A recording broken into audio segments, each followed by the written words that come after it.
Hello दोस्तों, क्या हाल चाल। हाइड्रोकार्बन का लेक्चर चल रहा था। लास्ट लेक्चर पे मैंने आपको वहाँ पर एल्कीन का प्रिपरेशन मेथड बताया था और आपको बताया था एल्कीन के प्रिपरेशन के वहाँ पर टोटल 4 तरीके आपके एनसीईआरटी की बुक में दिया गया है यहाँ पर। और वो पहला कौन सा था आपको बताया, फ्रॉम एल्काइन, जिसमें हमने वहाँ पर लिंडलार कैटलिस्ट को पढ़ा था, सोडियम डाईथर को पढ़ा था। दूसरा फ्रॉम एल्किल हैलाइड था, रिडक्शन कराते थे एल्कोहलिक क्यूएच। तीसरा विस्नोल डाईहैलाइड था, जिसमें हम जिंक की मदद से वहाँ पर एलिमिनेशन कराते थे। और चौथा वहाँ पर अगर हम लोग बात करते थे तो वहाँ पर था एसिडिक डिहाइड्रेशन ऑफ एल्कोहल।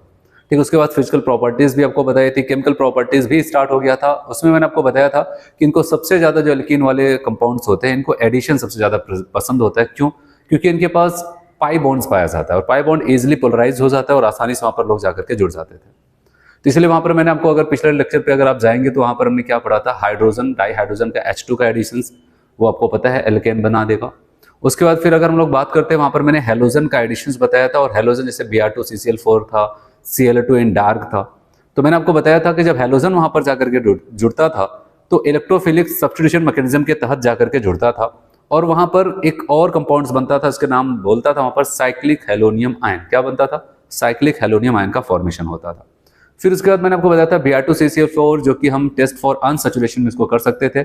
मतलब अगर एक सैचुरेटेड और अनसैचुरेटेड कंपाउंड हमारे पास पड़ा हुआ है तो हम क्या कर सकते हैं कि उसमें से अगर मैं सेलेक्ट करना है कौन सैचुरेटेड कौन अनसैचुरेटेड है तो Br2CCl4 को हम यूज कर सकते हैं। उसका कलर रेडिश ऑरेंज कलर का था, तो सैचुरेटेड वाले में जाते उसका कलर गायब हो जाता है, तो हम कहेंगे इसका मतलब वो सैचुरेटेड कंपाउंड्स है। ठीक है, उसके बाद अनसैचुरेटेड कंपाउंड्स है। फिर मैंने आपको बताया था कि अगला जो आपको बताया यहाँ पर अगली रिएक्शन थी, काफी इंपॉर्टेंट थी, काफी लंबा चला था। वहां पर मैंने कहा था अगर HX का एडिशन कराते हैं, एक बार सिमेट्रिकल के ऊपर और एक बार अनसिमेट्रिकल के ऊपर करते हैं, तो सिमेट्रिकल में तो कोई दिक्कत ही नहीं थी। ठीक है, लेकिन अगर अनसिमेट्रिकल की बात करते हैं तो वहां पर मैंने कहा था कि एक रूल आया था, नाम था मार्कोनिकॉफ रूल। उनका यह कहना था कि अगर अनसिमेट्रिकल एल्कीन है उसके ऊपर HX का एडिशन कराते हैं या फिर किसी भी कंपाउंड का अगर हम एडिशन करा रहे हैं, अनसिमेट्रिकल कोई भी कंपाउंड हो, अनसिमेट्रिकल एल्कीन के ऊपर अगर ऐड कराएंगे तो वहां पर जो नेगेटिव वाला हिस्सा होगा वहां पर जाके जुड़ेगा जहां पर हाइड्रोजन के नंबर कम थे। मैंने मैकेनिज्म से भी आपको वहां पर बताया था और साथ ही साथ आपको यह भी बताया था कि इस बात का भी ध्यान रहे कि अगर कभी वहां पर मोर स्टेबल प्रोडक्ट बोले, और हमने कहा कि इंटरमीडिएट कार्बोकैटायन तो बनता ही था, अगर शिफ्टिंग की पॉसिबिलिटीज होगी हम शिफ्टिंग कराएंगे, इंटरमीडिएट कार्बोकैटायन को और ज्यादा स्टेबल करेंगे, स्टेबल होने के बाद तब जाकर के हम कहेंगे कि ये हमारा प्रोडक्ट फाइनल बनके तैयार होगा। सारी चीजें मैंने आपको लास्ट लेक्चर में बताई थी। अगर आप नहीं पढ़े हो, नहीं समझे हो, तो आप उसको एक बार जरूर देखना, क्योंकि आप उसको देखेंगे तभी जाकर के आपको आगे के सारे लेक्चर समझ में आएंगे। आज जो हम लोग यहाँ पर पढ़ने वाले तो इसकी केमिकल प्रॉपर्टीज को ही कंटिन्यू कर रहे हैं, क्योंकि अभी कुछ केमिकल प्रॉपर्टीज यहाँ पर इनकी बची हुई, खासकर एडिशन की रिएक्शंस, उसमें हम एक इफेक्ट पढ़ने वाले हैं, नाम आपने कभी सुना होगा, तो एंटी मार्कोनिकॉफ एडिशन। अभी मार्कोनिकॉफ लास्ट लेक्चर में हम लोग पढ़े, अब उसका एक एंटी का मतलब जाहिर सी बात उसके अपोजिट की कोई बात कर रहे हैं, कह रहे हैं एंटी मार्कोनिकॉफ एडिशन या फिर पर ऑक्साइड इफेक्ट, या फिर जिसको हम खरास इफेक्ट के नाम से भी जानते हैं। ऐसा कुछ यहां पर होता है। तो क्या होगा, कैसे होगा, उसको मैं आपको समझाता हूं, फिर वापस जैसे कि मैं आपको पढ़ाता था एनसीईआरटी वैसे ही पढ़ाऊंगा। लेकिन हम क्या करते हैं, पहले इसको समझेंगे, उसके बाद तब आकर के रीड करेंगे। ठीक है, क्योंकि एक बार समझ लिया जाए अच्छे से, उसके बाद समझ लिया तो सारी लाइनें अपने आप दिखने लगेंगी। इसलिए एनसीईआरटी पढ़ने का तरीका यही है। अगर आप इससे पहले एनसीईआरटी पढ़े हो तो बहुत अच्छी बात है, आपको समझ में आया। अगर नहीं आया तो मैं जिस हिसाब से आपको पढ़ा रहा हूँ आप वैसे पढ़ो, आपको सच में समझ में आएगा। क्योंकि मैं यहाँ पर आपको कैसे पढ़ा रहा हूँ कि पहले हम लोग क्या करते हैं कि पूरा डिटेल में, मुझे पता ही शायद पैराग्राफ में आगे ये बताने वाला है, ठीक है, तो मैं क्या करता हूँ उसको पहले वहां पर बोर्ड पे उसके जो भी पॉइंट्स हैं, जो भी कॉन्सेप्ट, उसको आपको समझाता हूँ। जब उसको समझ लेते हैं तब जाकर के हम लाइंस को पढ़ते हैं तो हर एक लाइन अपने आप आपको दिखने लगती है, हाँ सच में इस लाइन में क्या बोलना चाहता है। तो यहाँ पर जो मैंने आपको बताया कि हम लोग बात करने वाले हैं एंटी मार्कोनिकॉफ एडिशन, या फिर उसका दूसरा नाम चलता है यहाँ पर पेरोक्साइड इफेक्ट या फिर खरास इफेक्ट। तो यहाँ पर हम बात करने वाले हैं एंटी मार्कोनिकॉफ एडिशन, ठीक है, या फिर इसको मैंने कहा इसका दूसरा नाम चलता है पर ऑक्साइड इफेक्ट, या फिर क्या बताया इसका एक दूसरा नाम यहां पर चलता है खरास इफेक्ट। ये साइंटिस्ट के नाम पे खरास इफेक्ट, जिन्होंने ये ऑब्जर्व किया था। चलिए हुआ क्या यहां पर, अगर मैं पहले मेन रिएक्शंस को आपको दिखाना चाहूं तो जैसे मैं एक अनसिमेट्रिकल एल्कीन ले लेता हूं, CH3CH डबल बॉन्ड CH2, इसके ऊपर हम HBr का एडिशन कराने जा रहे हैं, क्योंकि ये इफेक्ट HBr के ऊपर ही ऑब्जर्व होता है। और अब क्या हो जाएगा कि आप बताओगे, अगर HBr को तो अभी जोड़ के आए थे लास्ट लेक्चर पे, तो वहां पर हमने कहा मार्कोनिकॉफ रूल लगता था और Br H plus Br minus में टूटता था, Br माइनस जाकर के जहां पर हाइड्रोजन नंबर कम वहां पर जुड़ जाता था। सब कुछ वैसे ही होना चाहिए था, लेकिन यहाँ पर उन्होंने पर ऑक्साइड लिख दिया। क्या लिख दिया यहाँ पर ऑक्साइड लिख दिया है। अब वो पर ऑक्साइड यहाँ पर अगर हम बात करते हैं बेंजोइल पर ऑक्साइड है, तो यहाँ पर इन्होंने लिख दिया बेंजोइल पर ऑक्साइड, ठीक है। तो अब उसकी वजह से यहाँ पर जो हमारा प्रोडक्ट देखने को मिला, जो मेजर प्रोडक्ट, वो कुछ ऐसे देखने को मिला। अब देख रहे हैं Br की उम्मीद थी वो मिडिल में जाके यहाँ पर जुड़ता, लेकिन यहाँ पर ऐसा जुड़ा है। तो अब सवाल आता है ऐसा क्या हो गया कि ये पूरा का पूरा उल्टा हो गया, मतलब मार्कोनी आपका उल्टा ही कॉन्सेप्ट चलने लगा। मार्कोनी आप कहते हैं वो माइनस वाला हिस्सा वहां पर जुड़ेगा जहां पर हाइड्रोजन नंबर कम हो गया, यहाँ पर तो ज्यादा वाले जाकर के जुड़ गया ब्रोमीन। तो ऐसा क्या हुआ यहाँ पर, अब उसको समझते हैं। समझने के लिए यहाँ पर देखो, हम इसको कई स्टेप में यहाँ पर समझ सकते हैं। जो परऑक्साइड यूज किया गया मेनली यहाँ पर बेंजोइल परऑक्साइड होता है। अगर मैं आपको बताऊं यहाँ पर ऐसे हो जाए C6H5CO,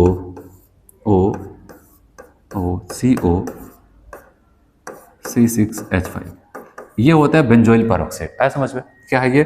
बेंजोइल परऑक्साइड है। इसको शॉर्ट में ऐसे भी लिखा जा सकता है यहाँ पर C6H5CO का होल ट्वाइस O2 भी ऐसे लिख देता है एरो पर अगर कभी लिखा तो। नहीं तो अगर कभी बेंजोइल परऑक्साइड केवल परऑक्साइड भी लिख दिया तब भी आपको समझ जाना है यहाँ पर परऑक्साइड इफेक्ट लगने वाला, मार्कोनी का आपका उल्टा होगा।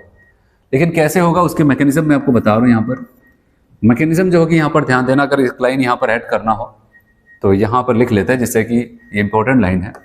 यहाँ पर जो मैकेनिज्म एक्चुअली में लगता है ऐसा क्यों कॉन्सेप्ट पूरा का पूरा बदल गया, क्योंकि ऐसा नहीं कि मार्कोनी काफी, हमारा कॉन्सेप्ट भी बदला। हम मैकेनिज्म से चलते हैं, यहाँ पर माइनस लाते हैं, यहाँ पर प्लस लाते हैं, तो इसको भी यहीं पर ही जुड़ना चाहिए था हमारे मैकेनिज्म से भी, लेकिन वो भी फेल हो रहा है। क्यों? क्योंकि यहाँ पर मैकेनिज्म अलग लगती है, क्योंकि हम जो मैकेनिज्म यहाँ पर सोच रहे थे इलेक्ट्रोफिलिक एडिशन, एक्चुअली में वो नहीं लगता है।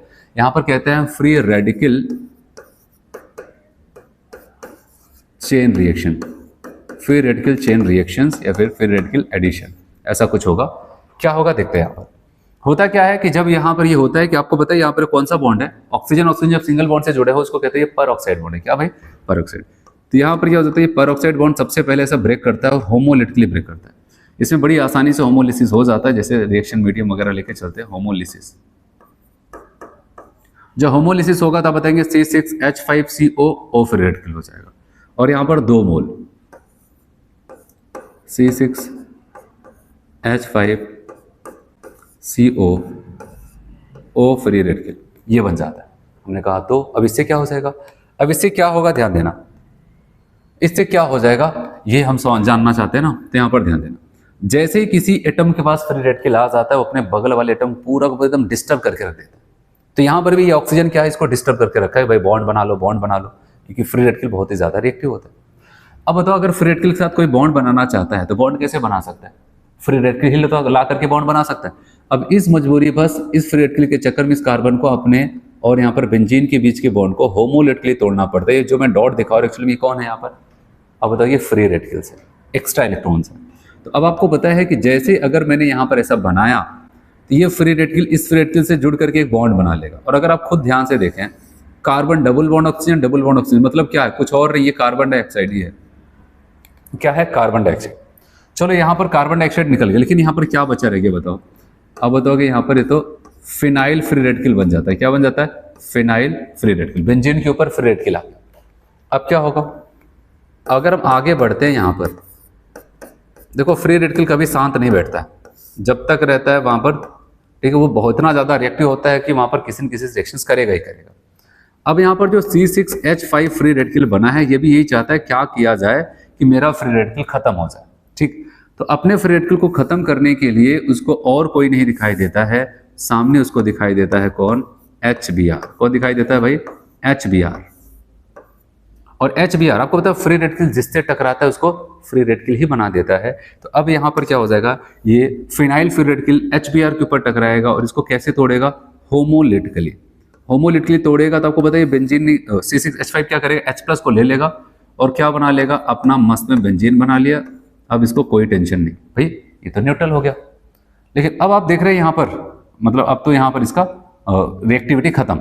अब यहाँ पर क्या हो जाता है, यहाँ पर ये Br फ्री रेडिकल को यहाँ पर छोड़ देता है फ्री रेडिकल बना करके, ऐसा कुछ।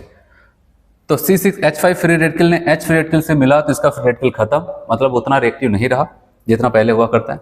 फिर अगर बात करते हैं Br फ्री रेडिकल यहाँ पर छूट जाता है। अब Br फ्री रेडिकल क्या करेगा, ठीक है, अब आते हैं स्टेप थर्ड में।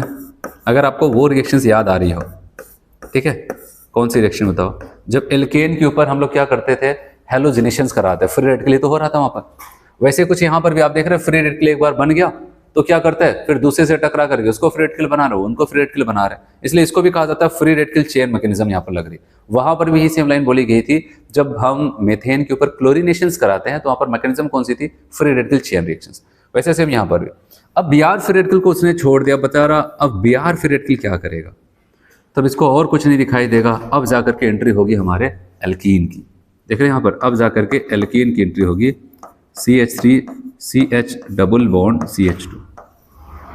ठीक है, अब क्या होगा यहाँ पर ध्यान देना, जब ये इससे जाकर के टकराता है, ठीक है, तो क्या समस्या होगी यहाँ पर। देखो वैसे फ्री रेडिकल को चॉइस यहाँ पर होती है इस कार्बन पे जुड़ना, लेकिन हम चूंकि एडिशन रिएक्शन को एक्सप्लेन कर रहे हैं, कौन सी रिएक्शन को, एडिशन रिएक्शन को एक्सप्लेन कर रहे हैं, तो ये फ्री रेडिकल आ करके क्या करता है, यहाँ पर इस पाई बॉन्ड को अटैक करता है, इस पाई बॉन्ड को तोड़ेगा। और आपको पता है फ्री रेडिकल जिसको भी तोड़ता है, जिससे भी टकराता है, उसको फ्री रेडिकल ही बना देता है। जब ये पाई बॉन्ड टूटा था, देख रहे हैं यहाँ पर क्या हो जाएगा, दो फ्री रेडिकल आ जाते हैं, यहाँ पर समस्या। अब ये बीआर किस पे बैठे, ये खुद डाउट में है भाई, इस पे बैठ जाए किस पे बैठ जाए, क्योंकि दोनों ऑफर मिल गया, जिस पे मन करे उस पे बैठ जाओ। ऐसा हो सकता है वो इस पे बैठ जाए, क्या कि बीच में बैठते हैं, क्या समस्या होगी, क्या दिक्कतें होगी वो देखते हैं। याद रखना, अगर ये बीच में बैठ गया इस फ्री रेडिकल के पास तो क्या हो जाएगा, अब बताएंगे यहाँ पर ये CH2 फ्री रेडिकल। और मैं आपको एक बात बताऊं, जब बीआर इसके ऊपर अटैक किया एल्कीन के ऊपर, और एल्कीन के ऊपर अटैक करके जुड़ गया, तो ये हमारा क्या होता है, अब जाकर के इस रिएक्शन का क्या बना है, इंटरमीडिएट। क्या बना है भाई, इंटरमीडिएट। और अगर ये जाकर के किनारे पे जुड़ता तो क्या हो जाता, अब यहीं से आपको इसका जवाब मिलेगा, आखिर किनारे पर क्यों जाएगा, क्या होता है। ये हमारा इंटरमीडिएट क्या है, इंटरमीडिएट। अच्छा, ये इंटरमीडिएट कौन है, फ्री रेडिकल। ये भी इंटरमीडिएट फ्री रेडिकल है।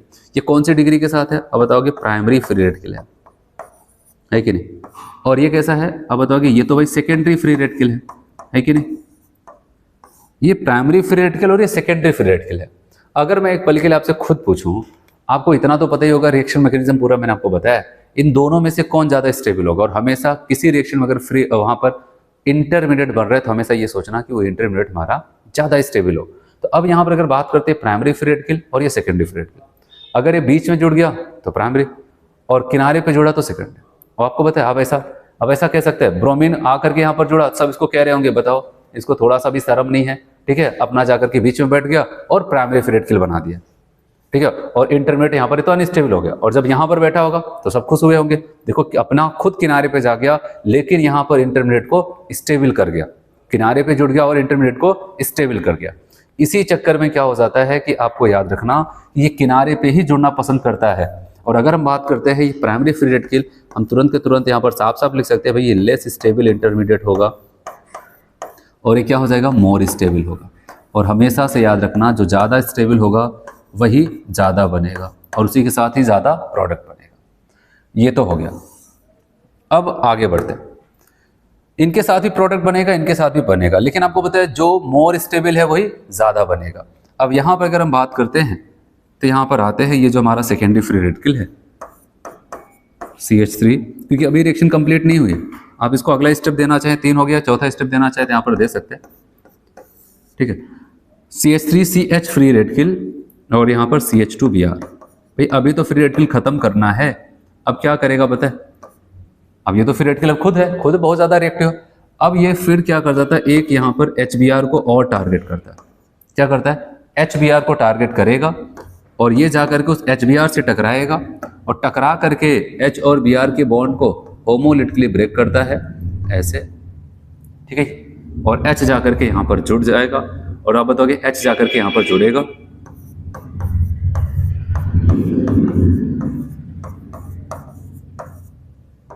यहाँ पर Br और यहाँ पर क्या आ जाएगा, Br फ्री रेडिकल, और ये आपका क्या हो जाएगा, मेजर प्रोडक्ट होगा, ठीक है, मेजर प्रोडक्ट होगा। अगर आप यहाँ पर माइनर वाला भी बनाना चाहते हो तो बना सकते हो, इनके साथ भी बन तो जाएगा, ऐसा नहीं कह सकते, लेकिन हमारा माइनर प्रोडक्ट होगा। ये भी CH2 फ्री रेडिकल, और ये लोग क्या करते हैं, आखिर में ये एक HBr के ऊपर अटैक करेंगे और उसको होमोलिटिकली तोड़ करके उसका H ले लेते हैं। तो यहाँ पर आपका ये प्रोडक्ट बन जाएगा CH3CH, यहाँ पर Br और ये CH3 आ जाता है। ये हमारा माइनर प्रोडक्ट होगा। तो ये बात ही आपको समझना था, क्योंकि मैकेनिज्म बदल जाती है। पर ऑक्साइड आने की वजह से सब कुछ खेल बदला हुआ है। अगर ये ना होता तो होमोलिटिकली ना टूटता, होमोलिटिकली ना टूटता तो कभी देर सवेर CCH5 फ्री रेडिकल ना बनता। अगर वो ना बनता तो वो जाकर के HBr को फ्री रेडिकल तोड़ता नहीं, और ये HBr फ्री रेडिकल ना टूटता तो Br फ्री रेडिकल इसके ऊपर अटैक नहीं करता, इसके ऊपर अटैक नहीं करता तो यहाँ पर फ्री रेडिकल्स नहीं बनता, और नहीं बनता तो ये जाकर के ना तो किनारे पे ना तो बीच में जुड़ता, और यहाँ पर आपको पता है कि यहाँ पर जाकर के ना जुड़ता तो ये सारी चीजें नहीं होती। लेकिन आपको पता है कि यहाँ पर सब कुछ किसकी वजह से हुआ है, इस पेरोक्साइड की वजह से। इनकी उपस्थिति में पूरा खेल बिगड़ गया। ठीक है, तो मार्कोनी का आपका जो कॉन्सेप्ट चल रहा था वो बिगड़ गया। तो इसीलिए हम बात कर रहे हैं यहाँ पर एक्चुअली, अगर हमसे कभी ऐसा पूछा जाएगा एसर्शन रीजन या फिर स्टेटमेंट में क्वेश्चन पूछा जाएगा, ये कौन था, प्रोपीन था। कह रहे अगर प्रोपीन के ऊपर हम HBr का एडिशन कराते हैं in presence of benzoyl peroxide या फिर पेरोक्साइड, तो 1 ब्रोमोप्रोपेन, क्या 1 bromopropane as a major product बनता है। क्या ये सही है, गलत है, बताओ कि ये सही है, पूरा का पूरा सही है। फिर अगली लाइन आएगी, आखिर ऐसा क्या लाइन बोल दे कि हम बोले हाँ ये करेक्ट एक्सप्लेनेशन भी दे रहा है, दूसरी लाइन भी सही है, रीजन भी हमारा सही है और करेक्ट एक्सप्लेनेशन भी दे रहा है।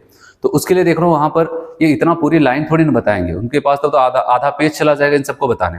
उनके पास एक लाइन होगी और वो ये होगा, क्योंकि यहाँ पर क्या हो जाता है, फ्री रेडिकल चेन रिएक्शन या फिर चेन मैकेनिज्म यहाँ पर होती है। क्या होते थे, फ्री रेडिकल चेन मैकेनिज्म का इन्वॉल्वमेंट होता है। अब तुरंत के तुरंत कहोगे भाई एसर्शन भी ठीक है, रीजन भी ठीक है और करेक्ट एक्सप्लेनेशन दे रहा है। ठीक है, तो ऐसा कुछ यहाँ पर होता है।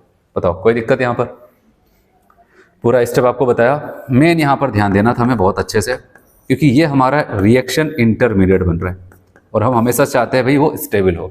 ये सेकेंडरी और प्राइमरी हम किसके साथ जाएंगे, सेकेंडरी के साथ ही जाएंगे, और उसी के साथ हम कैसा प्रोडक्ट बनाएंगे, मेजर। अगर हम प्राइमरी वाले के साथ जाते हैं बना तो जाएंगे, लेकिन वो हमारा माइनर प्रोडक्ट होगा।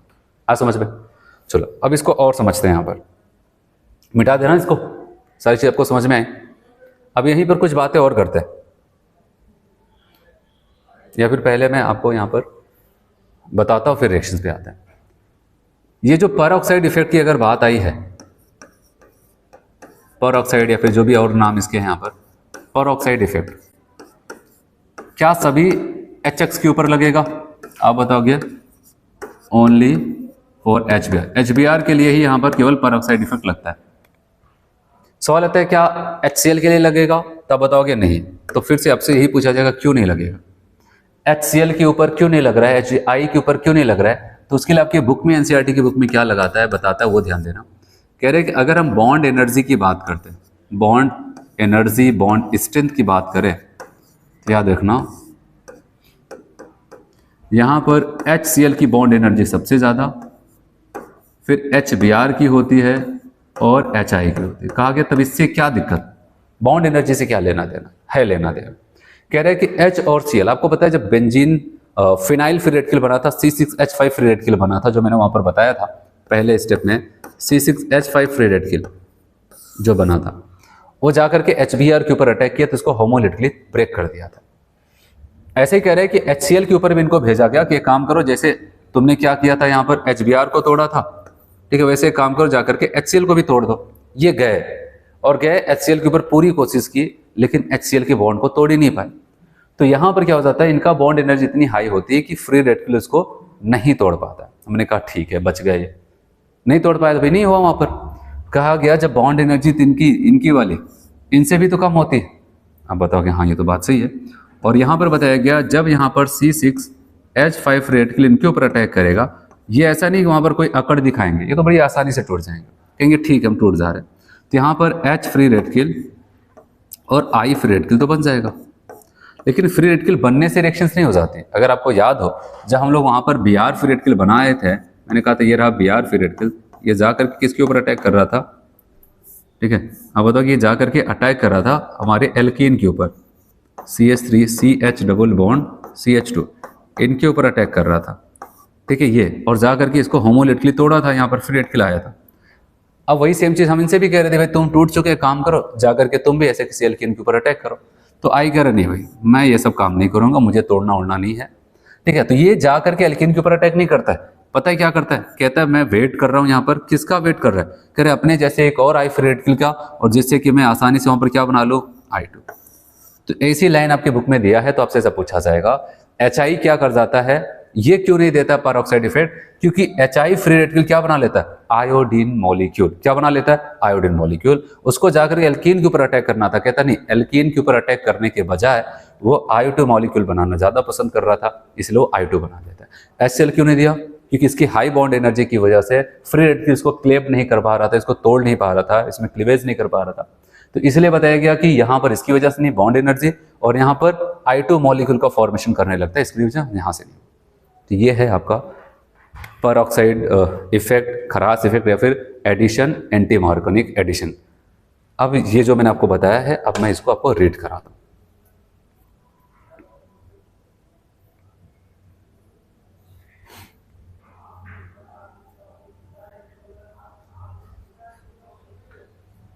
चलिए देखते हैं यहां पर, anti Markovnikov of addition, anti Markovnikov of addition और पेरोक्साइड इफेक्ट या फिर खरास इफेक्ट, कई नामों से इनको जाना जाता है।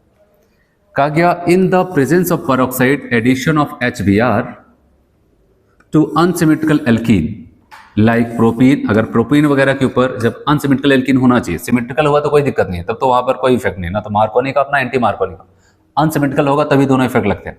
Like propene take place contrary to Markovnikov of rules, क्या कर रहे हैं, उल्टा, किसका कॉन्ट्रेरी चल रहा है यहाँ पर, मार्कोनिक ऑफ रूल का उल्टा यहाँ पर एडिशन देखने को मिलता है। This happened only with HBr, ये भी याद रखना, केवल और केवल इससे कौन पीड़ित है, केवल HBr ही है, but not with HCl and HI।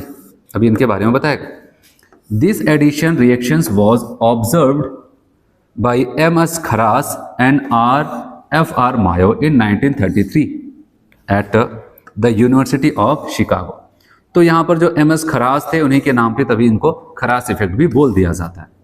फिर आता है क्या, this reactions is known as peroxide या फिर खरास इफेक्ट कहा जाता है, और या फिर कह सकते हैं एडिशन रिएक्शन एंटी टू मार्कोनिका, मतलब मार्कोनिका ऑफ रूल का उल्टे रिएक्शन यहां पर आपको बताया जा रहा है, उल्टा एडिशन यहां पर। तो और आपको यहाँ पर मेन रिएक्शन आपको ऐसा दिखा रहा है, देख रहे हैं यहाँ पर ये प्रोपीन है CH3CH double bond CH2 HBr, और ये बेंजोइल परऑक्साइड है C6H5CO का होल ट्वाइस O2 है, और इसमें जब जोड़ते देख रहे हैं प्रोपीन कहाँ पर किनारे पे जाकर के जुड़ रहा है, 1 bromopropane as a major product है। लेकिन एक लाइन यहाँ पर हर कोई जरूर ध्यान देगा, ठीक है, अगर कभी आपसे ऐसा बोला जाए कि ये बात सही है क्या, 1 ब्रोमोप्रोपेन ही बनेगा परऑक्साइड की प्रेजेंस में, आप बताओगे एकदम सही है, लेकिन क्यों, रीजन, तो बताओगे यही रीजन आपकी लाइन में होगा, peroxide effect proceed via free radical chain mechanism. ठीक है, क्या बताया गया, फ्री रेडिकल चेन मैकेनिज्म। आपको यही लाइन देगा तो आप तुरंत कहोगे करेक्ट भी है और करेक्ट एक्सप्लेनेशन भी बोल दोगे वहां पर। ठीक है, अब ऐसा नहीं क्या बताओगे करेक्ट लग रहा है, एक्सप्लेनेशन दे रहा है कि नहीं, सब कुछ इसी में। ठीक है, चलिए अगर हम बात करते हैं बेंजोइल परऑक्साइड, किसकी बात कर रहे हैं, बेंजोइल परऑक्साइड। सबसे पहले मैंने कहा ये होमोलिटिकली ब्रेक कर जाएगा, परऑक्साइड बॉन्ड यहाँ पर पाया जा रहा है, होमोलिसिस करेगा, तो मैंने कहा ये तो हो जाएगा। ऑक्सीजन का इसके अलावा आपको पता है यहाँ पर इलेक्ट्रॉन्स तो हैं, ये तो जोड़े वाले इलेक्ट्रॉन, इससे कोई मतलब नहीं, लेकिन ये ऑड इलेक्ट्रॉन इसको कहते हैं फ्री रेडिकल। ये इनको डिस्टर्ब किया, और जब तक यहाँ पर इनको फ्री रेडिकल तोड़वा नहीं ले तब तक इससे रहा नहीं गया। तोड़वा करके यहाँ पर कार्बन डबल बॉन्ड ऑक्सीजन तो था, एक और बॉन्ड बना करके ये कार्बन डाइऑक्साइड बन के तो निकल लिए वहां से, और क्या बचा रह जाएगा, C6H5 free radical, phenyl free radical बन जाता है। अब ये क्या करेगा, फ्री रेडिकल रुकने वाला तो है नहीं, ये जो फ्री रेडिकल है वो HBr के ऊपर अटैक करेगा, HBr, और जिससे टकराएगा फ्री रेडिकल बना देगा। तो इनका H लेकर के क्या बन गया, बेंजीन। लेकिन अब किसको तड़पने के लिए छोड़ दिया, Br फ्री रेडिकल को। अब Br फ्री रेडिकल क्या व्यवस्था करेगा, अब उसको सामने कौन दिखाई देगा, एल्कीन। तो ये इसके ऊपर जाकर के जब जुड़ता है तो मैंने कहा इसके बॉन्ड को तोड़ करके फ्री रेडिकल ब्रेक किया, पहला काम।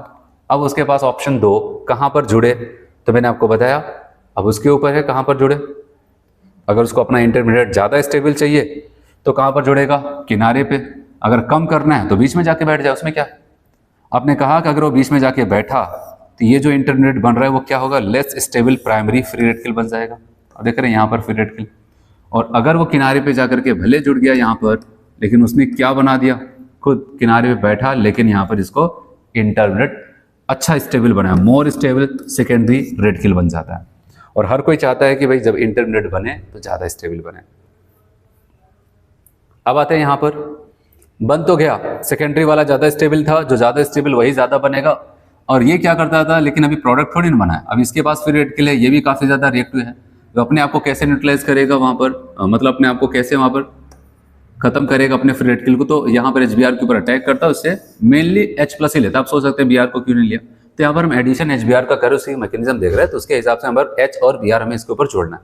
तो बताओ ये जाकर इसके ऊपर जोड़ता है, तो यहाँ पर H से ही मेनली वो रिएक्शंस करेगा और H को जोड़ लेगा और यहाँ पर CH3 CH2 CH2 Br और Br फ्री रेडिकल बाहर कर देता है। ये हमारा मेजर प्रोडक्ट वहाँ पर बन जाता है। आ समझ में, तो ऐसा कुछ यहाँ पर होता है। चलो अब आते हैं इधर, कह रहे हैं कि अगर वो प्राइमरी वाले के साथ भी प्रोडक्ट बनाना हो बना लो, उसमें क्या दिक्कत है कि नहीं, क्या दिक्कत होगी उसमें। अब बताओगे इससे भी ये भी HBr के ऊपर अटैक करेगा और होमोलिसिस करेगा, जा करके यहाँ पर माइनर प्रोडक्ट बना देगा 2-ब्रोमोप्रोपेन। ठीक, अब अगर हम लोग बात करते हैं यहाँ पर सेकेंडरी फ्री रेडिकल्स, तो कह रहे हैं the secondary free radicals obtained in the above mechanism, step 3 जो आपको बताया गया था, is more stable than primary, primary की तुलना में ज्यादा स्टेबल है। This explain the formation of 1-ब्रोमोप्रोपेन एज अ मेजर प्रोडक्ट, और इसी से साबित हो जाता है कि 1-ब्रोमोप्रोपेन एक मेजर प्रोडक्ट बनेगा। कहता है इट में be noted that peroxide effect is not observe, कहा गया कि यहां पर इस बात का भी ध्यान रहे कि परऑक्साइड इफेक्ट यहां पर ऑब्जर्व नहीं होता। ठीक है, कहां पर नहीं होगा, इन एडिशन ऑफ HCl और HI, इन दोनों का एडिशन करोगे तो परऑक्साइड इफेक्ट देखने को नहीं मिलेगा। क्यों, this may be due to, अब ड्यू टू आ गया ना, और जहां कहीं पर भी आपके बुक में NCERT में ड्यू टू लिखा तो वो तो आपको जरूर याद रखना है। ठीक है, उस पर असर्शन रीजन स्टेटमेंट बन सकता है। This may be due to the fact that the HCl bond beings stronger, कितना बॉन्ड एनर्जी दिखा गया आप देख रहे हैं यहाँ पर 430.5 किलो जूल पर मोल देन HBr बॉन्ड, HBr का भी आपको दे दिया गया 363.7 किलो जूल पर mole, is not cleaved by the free radical, और इसीलिए इनके बॉन्ड को फ्री रेडिकल तोड़ नहीं पाता है। इसलिए HCl कहता है ये तो अलग है, यहाँ पर इसको तोड़ ही नहीं पाएगा, तो ये होगा ही नहीं प्रोसेस। आ गया, कह रहे हैं कि जबकि where as the HI bond energy weaker, सबसे कम हो जाता है 296.8 किलो जूल पर मोल, इतना ज्यादा कम हो जाता है। फिर इसके बाद आपको क्या बोलता है यहां पर, कह रहे iodine free radicals combine to form iodine molecules. हमने कहा कि भाई इनको तो टूटना पड़ेगा क्योंकि HCl की बात अलग थी। ठीक है, 430 के आसपास रख रहा है। ठीक है, ये तो सबसे कम रख रहे हैं, कह रहा है कि हाँ टूट जाएगा, इसमें कोई ऐसी बात नहीं, टूटेगा, लेकिन वो क्या बनाना पसंद करता है। ठीक है, आयोडीन फ्री रेडिकल क्या बना लेगा, आयोडीन मॉलिक्यूल्स। ठीक है, किसके बजाय, instead of addition of double bond, double bond alkene के ऊपर जुड़ने के बजाय वो क्या कर जाता है, I2 बनाना ज्यादा पसंद करता है, उसका I2 मॉलिक्यूल ज्यादा स्टेबल होता है। ऐसा कुछ वहां पर होता है, ऐसा समझ में।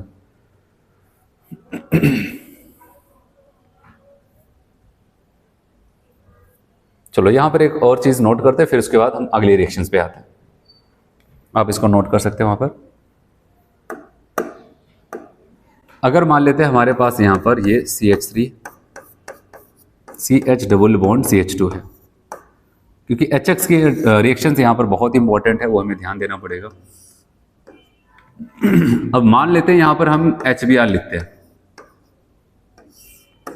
एक बार यहां पर HBr प्लस परऑक्साइड लिख देते हैं,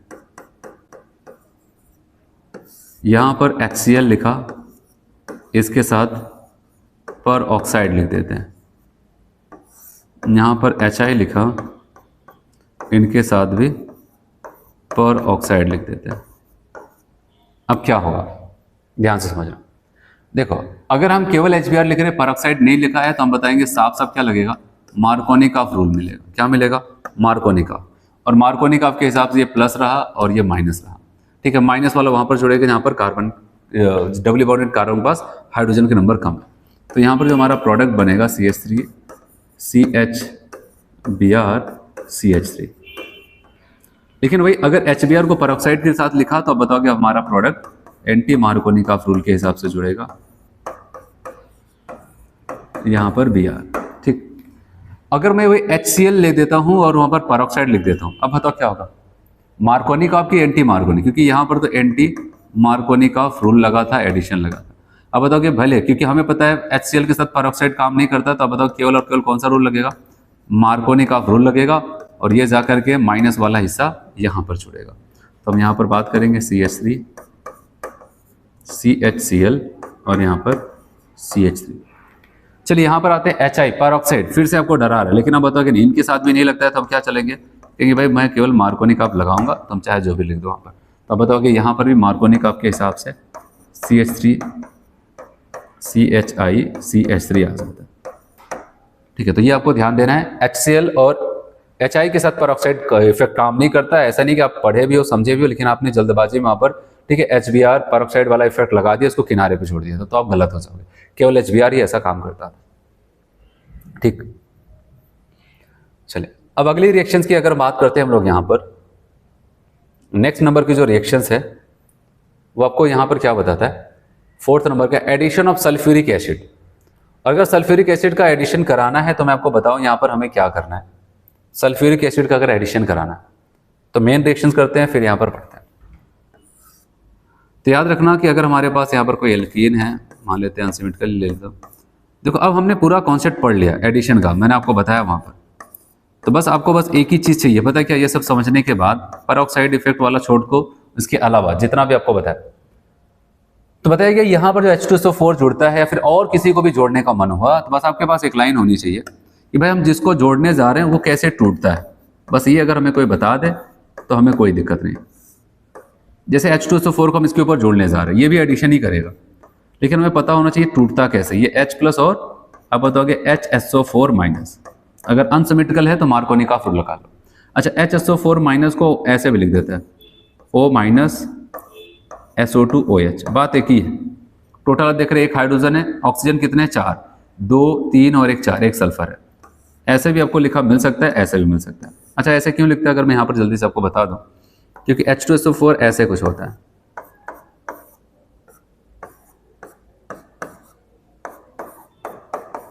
ठीक है, ऐसे जब ये जुड़ने के लिए जाता है कोई O और H के बीच का बॉन्ड टूटेगा, यहाँ पर ये प्लस बन जाएगा इलेक्ट्रोफाइल और ये निक्लोफाइल। तो इसको अगर मैं ऐसे लिखे O के ऊपर माइनस फिर S, इसके पास 2 ऑक्सीजन, O2 फिर एक OH ग्रुप, इसको ऐसे भी लिखा जा सकता है ऐसे।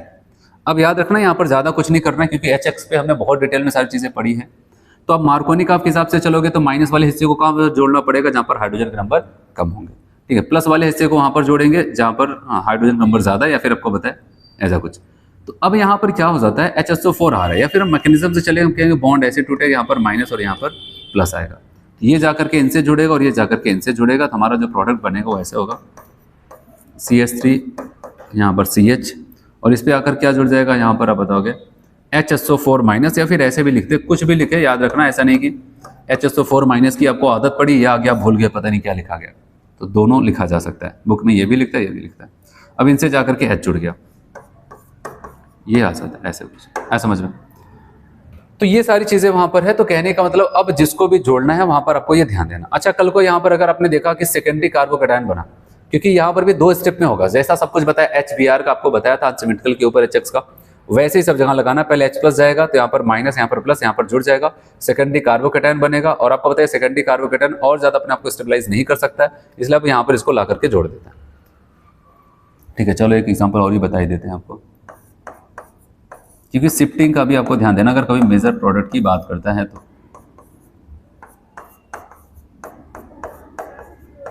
ठीक है, ऐसे चलो यहाँ पर H2SO4 का एडिशन करा है, आपको बताइए कैसे टूटेगा, H+ और HSO4-। तो पहले कौन अटैक करने जाएगा, आपको बताया पहले यहाँ पर H+ जाएगा, यहाँ पर माइनस, यहाँ पर प्लस, यहाँ पर जाके जुड़ जाता है। अभी ये रुका रहेगा, कौन जाएगा पहले, यहाँ पर H+, ये जाएगा तो आप बताओगे क्या हो जाता है,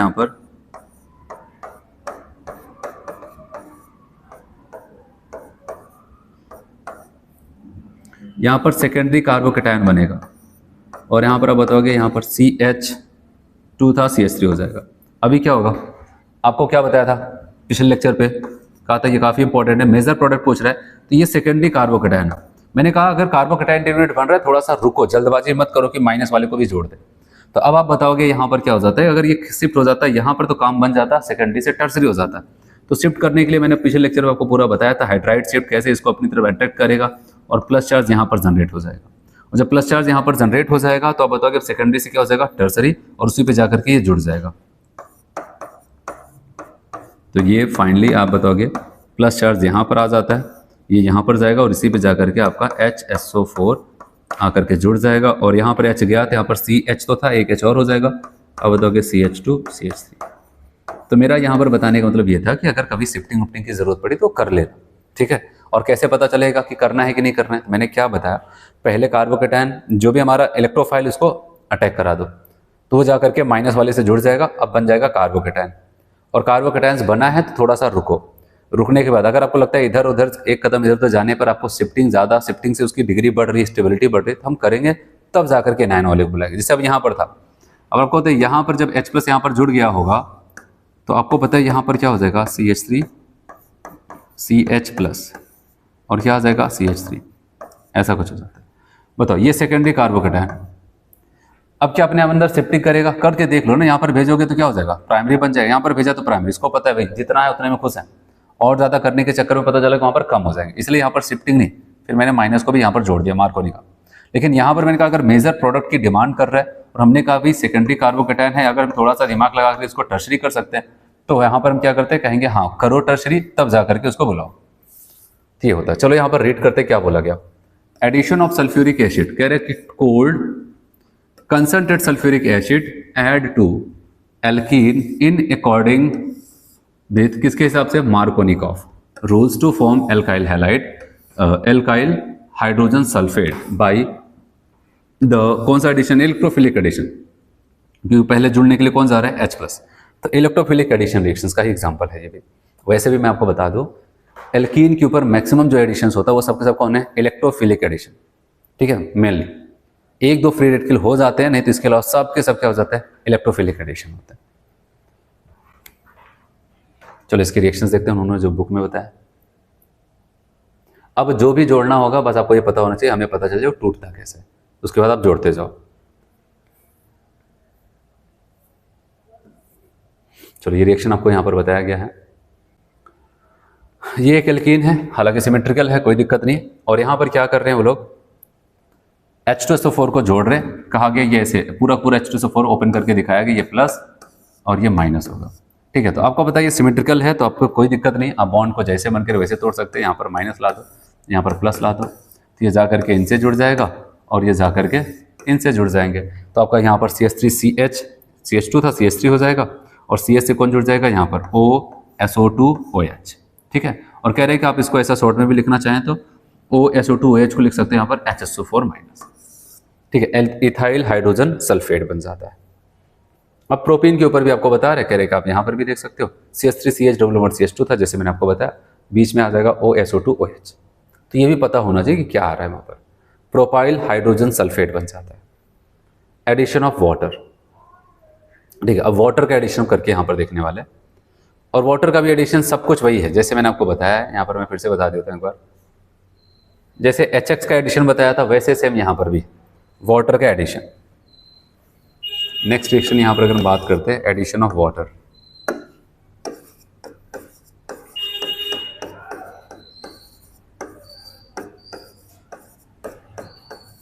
वाटर का एडिशन H2O। मैंने कहा आप जिसको भी जोड़ना है एल्कीन के ऊपर जोड़ दो, बस आपको वो पता होना चाहिए भाई टूटेगा तो कैसे टूटेगा।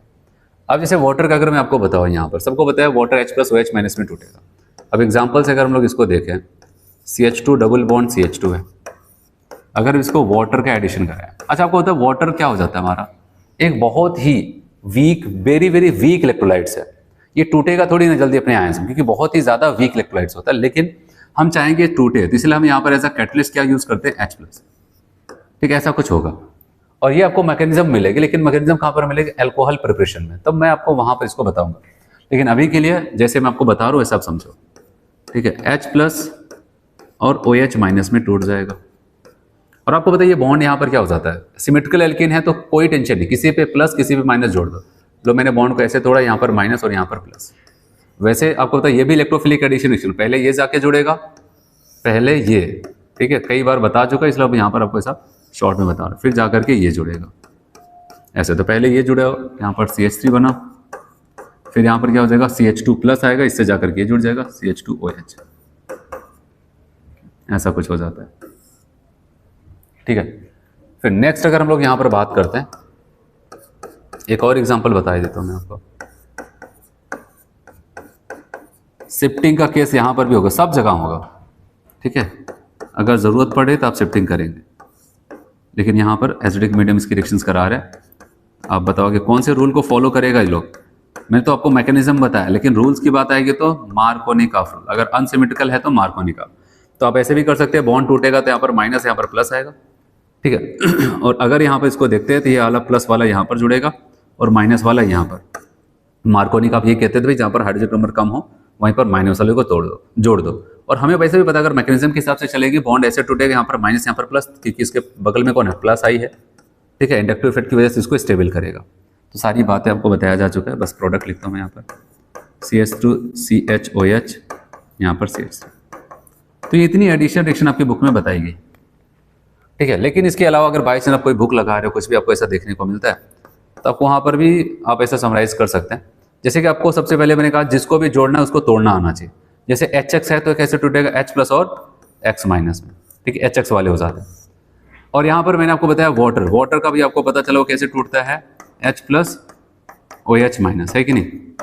ठीक है, H2SO4 का आपको बताया, जितने भी एडिशन बताया आपको। अब बताओगे H प्लस HSO4 माइनस। ठीक है, ऐसा हो जाता है। अच्छा, इसके अलावा अगर कभी हमें ऐसा मिल जाए HOCl मिल जाए, इसको कहते हैं हाइपोक्लोरस एसिड। क्या बोलते हैं, हाइपोक्लोरस एसिड। तो अब ये जब टूटता है, याद रखना ये बॉन्ड ऐसा टूटता है, ये टूटेगा यहाँ पर HO माइनस में और Cl में किस में जाएगा भाई, प्लस में चला जाता है, Cl प्लस में। और दिखाओ मैं यहाँ पर HOBr आपको दे दिया जाए, हाइपोब्रोमस एसिड है, यहाँ पर HO माइनस और Br प्लस में चला जाएगा ये। अच्छा, एक और इनसे मिलता जुलता है, मैं आपको बताऊं, NOCl। JMS में से क्वेश्चन पूछा जा चुका है। जब इसको तोड़ेंगे ऐसा नहीं जैसे HO माइनस होता था ऐसे इसको भी कर देंगे, लेकिन यहाँ पर चीज़ें पलट जाती है।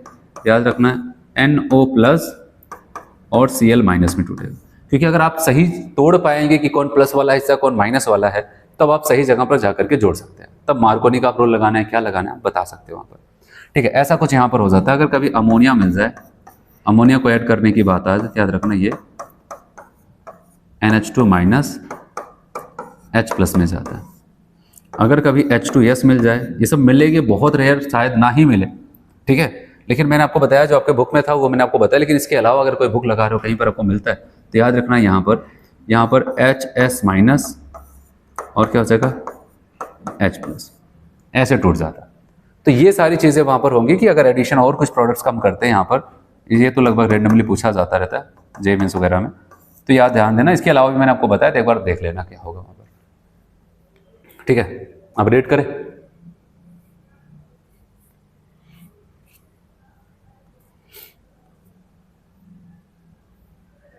यहां से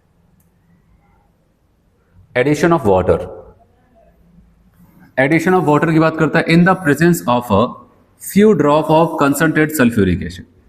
थोड़ा बहुत क्या करते हैं, 2-4 बूंदे उसमें गिरा देते हैं जहां पर रिएक्शंस कराना है जिस बीकर में सल्फ्यूरिक एसिड का, जो कि एक कैटलिस्ट की तरह काम करेगा। ठीक है, alkene react with water to form alcohol. React करके वाटर क्या करता है, वाटर से रिएक्शन करके अल्कोहल बना देता है। और किसके हिसाब से होगा, अगर अनसिमेट्रिकल एल्कीन है तो रूल किसका फॉलो चलेगा, मार्कोनिकॉफ। जैसे यहाँ पर प्रोपीन, यहाँ पर ये बताया गया।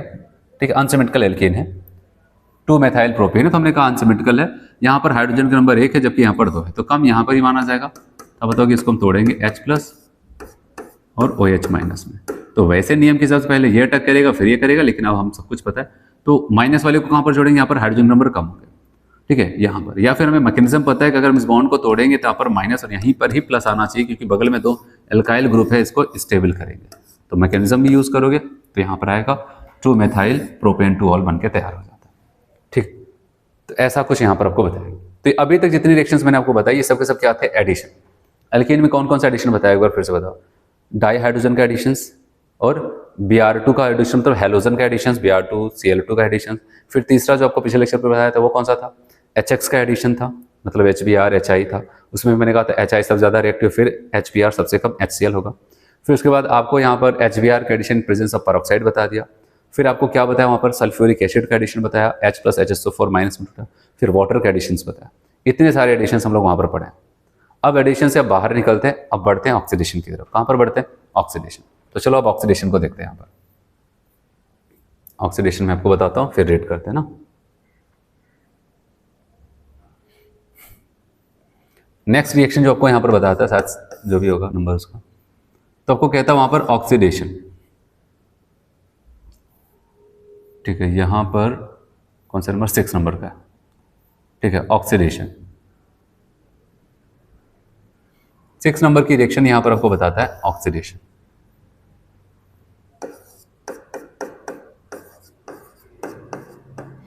कहता है कि वैसे तो पसंद उनको क्या है, एडिशन ही, लेकिन स्पेशल कंडीशन पे ऑक्सीडेशन भी दे सकते हैं। ऑक्सीडेशन में भी हम लोग 2 ऑक्सीडेशन यहाँ पर पढ़ने वाले हैं। ठीक है, 2 ऑक्सीडेशन हम लोग पढ़ेंगे यहाँ पर। एक यहाँ पर होगा बेयर्स रिएजेंट की मदद से। ठीक है, बेयर्स रिएजेंट क्या होता है पहले इनके बारे में आपको बताऊं। कहते हैं कोल्ड डाइल्यूट एक्वस KMnO4। ठीक है, इसी को हम क्या बोलते हैं यहाँ पर? Bears reagent. और इनका अगर हम बात करते हैं कलर कैसा हो जाता है, लगभग ये पिंक कलर के आसपास होते हैं, पिंक कलर के होते हैं। ठीक है, ऐसा बुक में लिखता नहीं लेकिन होते हैं। अब देखना यहाँ पर क्या हो जाता है, वैसे तो और बुकों में आपको ये लिखा होता है कि 1% cold and dilute alkaline KMnO4 को बेयर्स रिएजेंट कहते हैं। तो इतनी लाइनें यहाँ पर आपकी बुक में नहीं लिखता है, यहाँ पर बस इतना लिखता है कोल्ड डाइल्यूट एक्वस KMnO4। और आपको बताया शॉर्ट में आपको जब कभी ये देखने को मिलेगा किसी एरो पर पहचानने के लिए, यहाँ पर मेरे ख्याल से बस आपको इतना ही देगा, डाइल्यूट KMnO4। ठीक, इतना लिख दिया तो आपको तुरंत समझ लेना ये किसी और की बात नहीं, ये बेयर्स रिएजेंट की बात कर रहा है। ये करता क्या है मैं आपको यहाँ पर बताऊँ। हमारे पास यहाँ पर कोई एल्कीन अगर मैं ले लेता हूँ, CH2 डबल बॉन्ड CH2, इसको कहते हैं यहाँ पर इथाइलिन। ठीक है, फिर इथीन। हम क्या करते हैं यहाँ पर याद रखना, H2O ऐसा बैलेंसिंग के लिए आपको लिख देता है, लेकिन जब आपको रिएक्शंस मिलेगा ये सब कुछ नहीं लिखेगा। यहाँ पर एरो पर बस इतना लिख देगा, डाइल्यूट KMnO4। क्या लिख देगा? Dilute KMnO4। ऐसे तो आपको तुरंत पहचान लेना, एल्कीन सामने डाइल्यूट KMnO4 मतलब बेयर्स रिएजेंट। तो मैं जैसे बता रहा हूँ बस उसी को फॉलो करना है, और यहाँ पर कोई मैकेनिज्म नहीं जाना है। तो ये क्या कर जाता है, पाई बॉन्ड को तोड़ करके बस क्या कर जाता है, उन दोनों डबली बॉन्डेड कार्बन को क्या करता है, एक एक OH से देता है। मैं आपको एक बात बता दूं, यहाँ पर KMnO4 एक बहुत ही स्ट्रॉन्ग ऑक्सीडाइजिंग एजेंट है। ठीक है, क्या है? बहुत ही ज़्यादा स्ट्रॉन्ग ऑक्सीडाइजिंग एजेंट है। लेकिन अब क्या कर रहे हैं हम, उसके हाथ पैर बांध दे रहे हैं। मतलब क्या कर रहे हैं, उसको बहुत ही ज़्यादा उसकी पावर को कम कर दे रहे हैं। कम करने का मतलब एक तो कोल्ड लगभग 0 डिग्री के आसपास का टेम्परेचर देते हैं, और डाइल्यूट कर देते हैं, पानी बहुत ढेर सारा मिला देते हैं एक्वस मीडियम में। तब कहते हैं अब जाकर के रिएक्शंस करो। बताओ, जब इतना आप उसको कमजोर कर दे रहे हो, उसके बाद तब जाकर कह रहे हो कि जाकर के रिएक्शन आप क्या अब ऑक्सीडेशन करा पाओगे? कह रहे हैं कि हाँ, आपने इतना ज़्यादा हमें वहाँ पर वीक कर दिया, लेकिन तब भी हम पीछे नहीं हटने वाले हैं, तब भी ऑक्सीडेशन कराता है। लेकिन कह रहे हैं कि ज़्यादा नहीं करा पाएंगे, लेकिन करा देंगे, अल्कोहल तक तो पहुँचा ही देंगे। तो उसको कहाँ तक पहुँचा देता है? अल्कोहल तक। और आपको पता है यहाँ पर बगल बगल कार्बन पे OH आ जाता है, जिसको हम ग्लाइकोल कहते हैं। क्या कहते हैं? ग्लाइकोल। और इथाइलिन से ग्लाइकोल बना है, तो इसको हम इसलिए क्या बोलते हैं, यहाँ पे इसका नाम क्या लिख सकते हैं? Ethylene glycol. क्या बोलते हैं भाई इसको? Ethylene glycol. ऐसा कुछ हो जाता है समझ में? अच्छा, इसमें एक लाइन और आपको याद रखनी है। डाइल्यूट KMnO4 हमारा कौन से कलर का था भाई? ये अब बताइए। तो पिंक कलर का था, शुरू में पिंक कलर का था, पिंक कलर। और ये भाई साहब जैसे जैसे इसके ऊपर जुड़ते गए, रिएक्शंस करते गए, जैसे क्या हो जाता है, एल्कीन के ऊपर इनको डाला गया, इसका पिंक कलर गायब। तो इसका मतलब क्या हो जाता है, ये क्या करते हैं, एल्कीन के ऊपर OH मॉलिक्यूल को तो जोड़ते जाते हैं, और साथ ही साथ इनका जो पिंक कलर का था, ठीक है, पिंक कलर सोल्यूशन जो था KMnO4 डाइल्यूट का, अब बताओगे वो कलराइज डीकलराइज होने लगता है, मतलब उसका कलर गायब होने लगता है। तो इसका मतलब हमने यहाँ पर कहा कि इसका तो हम फायदा उठा सकते हैं। कहाँ पर? Test for unsaturation. किसके लिए? Test for unsaturation. इससे पहले भी आपको कहीं पर बताया था। अब बताओ कि हाँ, एक जगह तो और देखे थे। कहाँ पर? Br2CCl4, वो भी टेस्ट फॉर अनसैचुरेशन के लिए यूज होता था, क्योंकि उसका कलर था रेडिश ऑरेंज कलर का। वो भी एल्कीन के ऊपर, या फिर आगे आप देखेंगे एल्काइन के ऊपर, कोई भी अनसैचुरेटेड हाइड्रोकार्बन है तो उससे रिएक्शंस करके क्या करेगा, आपको पता है, वहां पर उनसे रिएक्शंस करेगा और उसको डिकलराइज कर देगा, मतलब उसका कलर ही गायब हो जाएगा। ऑरेंज जो वहां पर आपका रेडिश ऑरेंज कलर था वो गायब हो जा रहा है। अगर वहां पर अनसैचुरेटेड यहाँ पर सैचुरेटेड होता तो ना रिएक्शन करता ना उसका कलर गायब होता। वैसे सेम यहाँ पर ये इनसे रिएक्शन कर रहे हैं क्योंकि ये अनसैचुरेटेड है, इनसे रिएक्शन कर रहे हैं तभी इनका कलर गायब हो रहा है। अगर यहाँ पर एल्केन वगैरह होता तो रिएक्शन ही नहीं करते और ना कलर गायब हो पाता। तो इसलिए याद रखना, इनका भी कर सकते हैं टेस्ट फॉर अनसैचुरेशन में इनका यूज कर सकते हैं। तो हमारे पास दो हो गए हैं, कौन कौन सा, Br2CCl4 टेस्ट फॉर अनसैचुरेशन और Baeyer's reagent dilute KMnO4 test for unsaturation. ठीक, चलिए एक रिएक्शन और देख लेते हैं यहीं पर।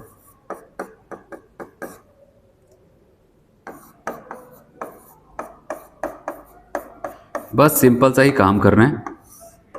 यहाँ पर ये सब पूरा हिसाब लगाने के लिए आप देखोगे यहाँ पर जितना रिएक्टेंट साइड है उतना प्रोडक्ट साइड हो, तो ऐसा आपको लिखा गया। लेकिन जहाँ तक है कि आपको ऐसा लिख देगा डाइल्यूट KMnO4 एरो पर, ठीक है, ऐसे लिख देगा। आपको तुरंत समझ लेते हैं डाइल्यूट KMnO4 ये तो बेयर्स रिएजेंट है। अब बताओगे हमें ये सिखाया गया जहाँ कहीं पर पाई बॉन्ड होगा तोड़ करके OH दे देंगे, बस कुछ भी हो हम एक साथ कर चले आते हैं। तो अब बताओगे यहाँ पर CH3 CHOH क्या हो जाएगा, CH2OH, ये हो जाएगा। आया समझ में?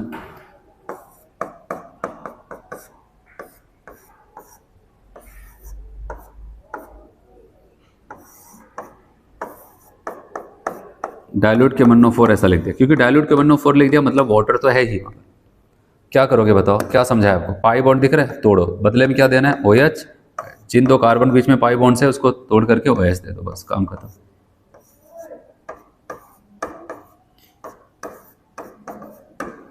समझ में? तो ये रहा बेयर्स रिएजेंट। आखिरकार एल्कीन को एल्कोहल तक तो पहुंचा रहा है, डाइऑल तक पहुंचा रहा है, जिसको ग्लाइकोल कहा जाता है। ठीक है, आपने यहां पर देखा कि कैसे यहां पर वो डाइऑल का फॉर्मेशन कर रहे हैं। तो ये अभी ऑक्सीडेशन का हिस्सा ए था। एक और ऑक्सीडेशन का है, वो भी काफी इंपॉर्टेंट है और उसको भी मैं आपको बताता हूं। इसको मिटाना पड़ेगा, मिटाए इसको।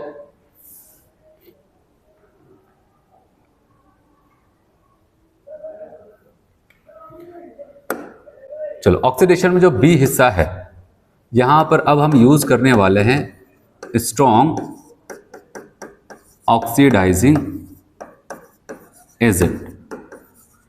स्ट्रॉन्ग ऑक्सीडाइजिंग एजेंट की बात होने वाली है और कोई और नहीं यहां पर, जिसको भी हम पढ़ के आए वही है हमारे KMnO4, लेकिन इस बार पूरी क्षमता के साथ वहां पर ऑक्सीडाइज करेंगे क्योंकि इनको हम एसिडिक मीडियम लेके चल रहे हैं। या फिर बताया गया इन्हीं की एक फ्रेंड है K2Cr2O7। ठीक है, ये दोनों के दोनों लोग अगर एसिडिक मीडियम आपको मिल जाए तो याद रखना ये स्ट्रॉन्ग ऑक्सीडाइजिंग एजेंट है। कौन है? स्ट्रॉन्ग ऑक्सीडाइजिंग एजेंट है। चलो क्या करेंगे यहां पर ध्यान देना, याद रखना कि ये एल्कीन को ऑक्सीडाइज करते हैं और ऑक्सीडाइज करके कहां तक पहुंचा सकते हैं? कीटोन और एसिड तक। कहां तक पहुंचा सकते हैं? कीटोन और एसिड तक। अब सोचते हैं कीटोन और एसिड, कीटोन ही पहुंचाएंगे कि एसिड पहुंचाएंगे? वो तो डिपेंड करेगा कैसा एल्कीन है। ठीक है, और कैसे जैसे मैं आपको बता रहा हूँ उसी टेक्निक से आपको भी ऑक्सीडाइज करना है, जैसे कि आपका क्वेश्चन कभी गलत ना हो। जैसे कि अगर मैं आपको एक एग्जांपल बता रहा हूं यहां पर,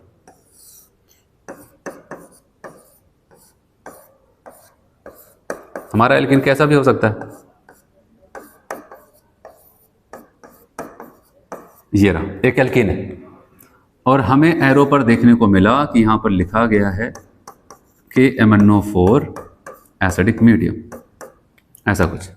तो हमें क्या करना है, मैं आपको जैसे समझा रहा हूं ऐसे करना। ठीक है, तो याद रखना कि अगर आपने KMnO4 एसिडिक मीडियम देख लिया, आपने तुरंत पहचान लिया तो भाई ये तो स्ट्रॉन्ग ऑक्सीडाइजिंग एजेंट वाले लोग हैं और ये क्या कर जाते हैं, ठीक है, बहुत अच्छे से ऑक्सीडाइज करेंगे। याद रखना जहां कहीं पर डबल बॉन्ड हो उसको तोड़ देंगे। क्या किया? तोड़ दिया। एक ऑक्सीजन इनको, एक ऑक्सीजन इनको दे दिया।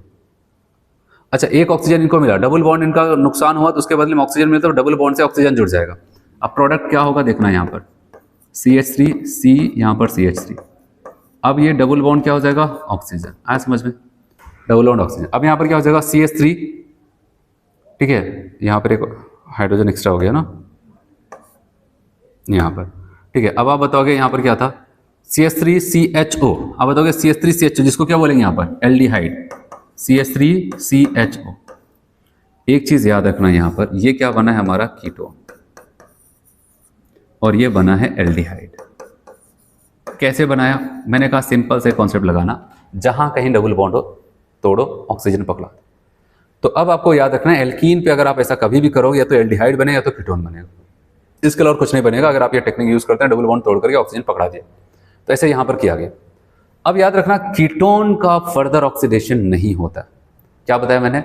अब यहाँ पर केमन्नो 4 अब छोड़ नहीं रहा है इसको, कह रहा है कि इनको और ऑक्सीडाइज करेंगे, क्योंकि केमन्नो 4 के बारे में आपको पता होगा, जब एल्केन का ऑक्सीडेशन करना था इनको, इनका बहुत बड़ा नाम था, लेकिन एल्केन पे जाकर इनकी बहुत बेइज्जती हुई थी। प्राइमरी एल्कोहल को ऑक्सीडाइज कर पाए नहीं, सेकेंडरी को भी नहीं, टर्सरी पे भी बड़ी इज्जत बचा के आए थे, एल्कोहल तक पहुंचा करके चले आते। पूरा ऑर्गेनिक में राज चलता है, ऑक्सीडाइजिंग एजेंट की बात आती है केमन्नो 4 का, लेकिन वहां पर ऑक्सीडाइज नहीं कर पाए। उसकी भड़ास यहाँ पर निकालने जा रहे हैं। यहाँ पर अगर कीटोन हुआ इसके ऊपर भी ऑक्सीडेशन कराना चाहते हैं, लेकिन यहाँ पे इसका फर्दर ऑक्सीडेशन नहीं होता। अगर आप बहुत जबरदस्ती करेंगे, बहुत हाई टेम्परेचर, एलिवेटेड टेम्परेचर वगैरह यूज करेंगे तो करवा सकते हैं, वो एक अलग बात है। तो उसमें भी छोटे छोटे कार्बन का एसिड बनेगा, लेकिन फर्दर इसका ऑक्सीडेशन नहीं। लेकिन एल्डिहाइड को नहीं छोड़ता। एल्डिहाइड को क्या करता है, फर्दर फिर से ऑक्सीडाइज करता है, और कहाँ तक पहुंचाता है पता है, एसिड तक पहुंचा करके ही सांस लेता है। कौन? केमन्नो 4। और दिखाना चाहता है सबको कि मैं छोटा मोटा नहीं हूँ, अच्छा खासा ऑक्सीडाइजिंग एजेंट। इसलिए जब हमें ऐसा कंपाउंड्स मिला, पूछा जब ये प्रोडक्ट क्या बनेगा, तो ये नहीं बनेगा कीटोन और ये बनेगा, ये और ये आपका फाइनल प्रोडक्ट है। इसीलिए मैंने आपको बताया कि अगर स्ट्रॉन्ग ऑक्सीडाइजिंग एजेंट होता है तो जब ऑक्सीडेशंस करता है तो वहां पर क्या बनेगा, कीटोन बन सकता है और कार्बोक्सिलिक एसिड बन सकता है। तो डिपेंड करेगा हमारा एल्कीन कैसा है। ठीक है, जैसे और एग्जांपल्स अगर मैं आपको बताऊं,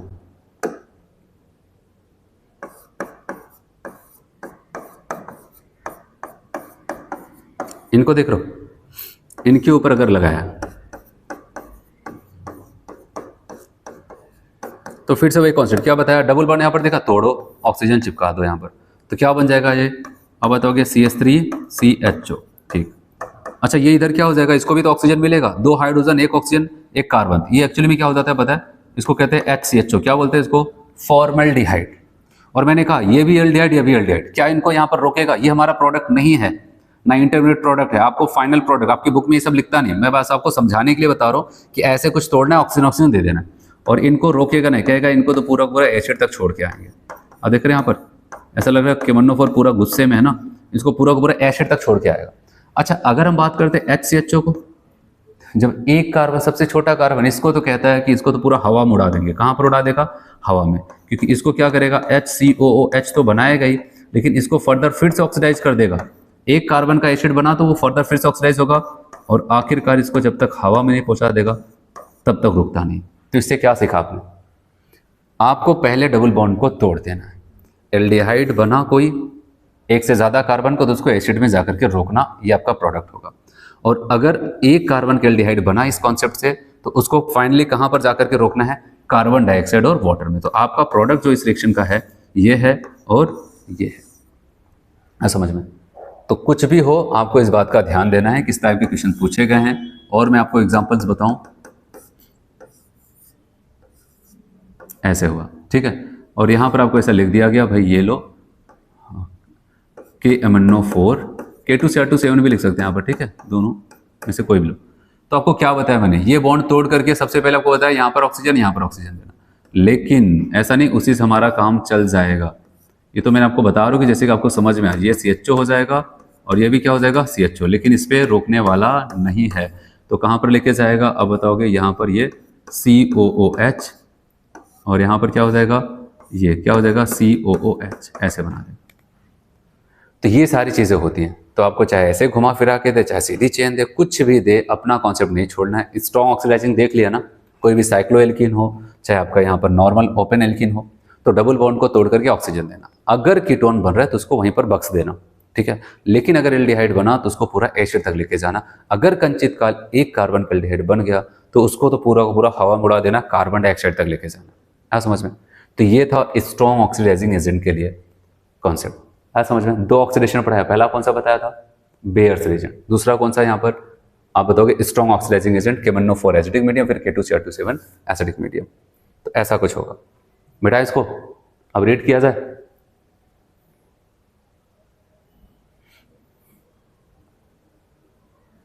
चलो देखते हैं यहाँ पर। Oxidation, alkene on reaction with cold dilute aqueous solution, किसका, पोटेशियम परमैंगनेट, नाम चलता है बेयर्स रिएजेंट, प्रोड्यूस विस्नल ग्लाइकोल, विस्नल मतलब बगल बगल OH ग्रुप आ जाता है, विस्नल डाइऑल कह सकते हैं, फिर ग्लाइकोल बोल सकते हैं इसको। डीकलराइजेशन, क्या कलर गायब होने लगा, किसका, KMNO4 सोल्यूशन का, इज यूज्ड एज, तो इसका फायदा कहां पर उठा लेते हैं, टेस्ट फॉर अनसैचुरेशंस में। क्योंकि एल्कीन के सामने आकर इनका कलर गायब हो रहा है, तो कहेंगे इसका मतलब कि कभी भी एल्कीन को पकड़ना होगा तो हम इनसे पकड़ सकते हैं। तो अब यहाँ पर आपको ये बताया गया, जैसे यहाँ पर लिया वाटर, ये सब कहानी है। यहाँ पर आप देख रहे हैं टेम्परेचर कितना है, कोल्ड 273, मतलब 0 डिग्री सी, इतने कम टेम्परेचर की बात कर रहा है। तो हमने कहा ठीक है, मतलब इनकी पावर K1O4 की पूरी घटाई दी गई, पानी भी है, लो टेम्परेचर भी है। तो बताओगे ठीक है, कहेगा तब भी खाली हाथ तो नहीं आने वाले, थोड़ा बहुत ऑक्सीडाइज करा ही देंगे, एल्कोहल तक पहुँचा देता है। और बताओगे यहाँ पर बगल बगल OH लगा दिया, इथेन 1,2 डाइऑल, या फिर जिसको ग्लाइकोल या फिर हम इथाइलिन ग्लाइकोल भी बोल सकते हैं। प्रोपीन था, यहाँ पर भी सेम, हमने कहा पहचान लिया, हमने कहा ठीक है OH लगा दो, OH लगा दो, क्या बच जाएगा CH3CHOH CH2OH, प्रोपेन 1,2 डाइऑल हो जाता है। अब आते हैं स्ट्रॉन्ग वाली कंडीशन ना, कह रहे एसिडिक पोटेशियम परमैंगनेट मतलब एसिडिक K1O4 और acidic potassium dichromate K2Cr2 oxidise alkene to, alkene को कहां तक पहुंचा देता है, यहां पर एल्कीन को कीटोन एंड और acid depending upon the nature of the alkenes and the experimental condition, उन सारी बातों पे डिपेंड करेगा। सारी चीजें मैंने आपको बता दी हैं। तो अब मैं आपको यहाँ पर रिएक्शन जो इन्होंने लिखी उसको देखते हैं। यहाँ पर लिखा है CH3 का होल ट्वाइस CHE, आपको बताइए इसको तोड़ो ऑक्सीजन दो ऑक्सीजन, आपको बताइए क्या बना लेगा, कीटोन। ये प्रोपेन 2 ऑन बन के रुक गया, लेकिन ये क्या था बेचारा, एक कार्बन का एल्डिहाइड, क्या इस पर रोकेगा, नहीं, कहाँ तक लेके जाएगा, कार्बन डाइऑक्साइड बॉन्ड। तो आपको ये डायरेक्ट लिख रहा है, लेकिन मैंने आपको बताया कि कैसे वहां पर होने वाला है। चलो आते हैं यहाँ पर CH3CH double bond CH2 CH3, यहाँ पर तोड़ा ऑक्सीजन ऑक्सीजन, क्या बना, एल्डिहाइड, रोकेंगे इस पर नहीं, कहाँ तक लेके जाएंगे, एसिड, तो 2 मोल इथेनोइक एसिड बन जाता है। हाँ समझ में। तो ये था यहाँ पर इसकी ये रिएक्शंस। अब नेक्स्ट रिएक्शंस यहाँ पर देखते हैं, ओजोनोलिसिस।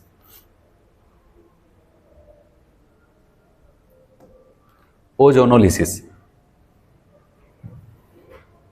7 नंबर की रिएक्शन इनकी है, ओजोनोलिसिस।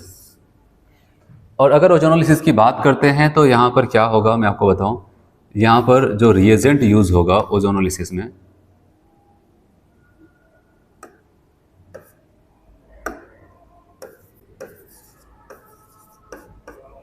जो रिएजेंट यूज होगा यहाँ पर, फर्स्ट जो यूज होगा वो होगा ओजोन, और सेकेंड जो यूज करेंगे हम लोग यहाँ पर जिंक H2O।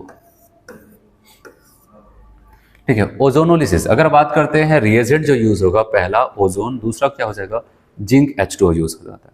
ठीक है, तो ऐसा कुछ यहाँ पर होने वाला है।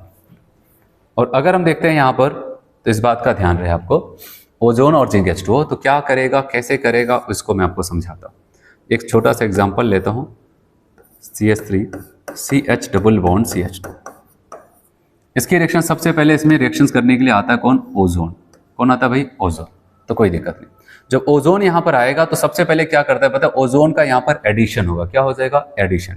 और ओजोन ऐसा है, कहता है जहां कहीं पर डबल बॉन्ड दिखेगा जाके जुड़ जाएगा, चाहे बेंजीन ही क्यों ना हो।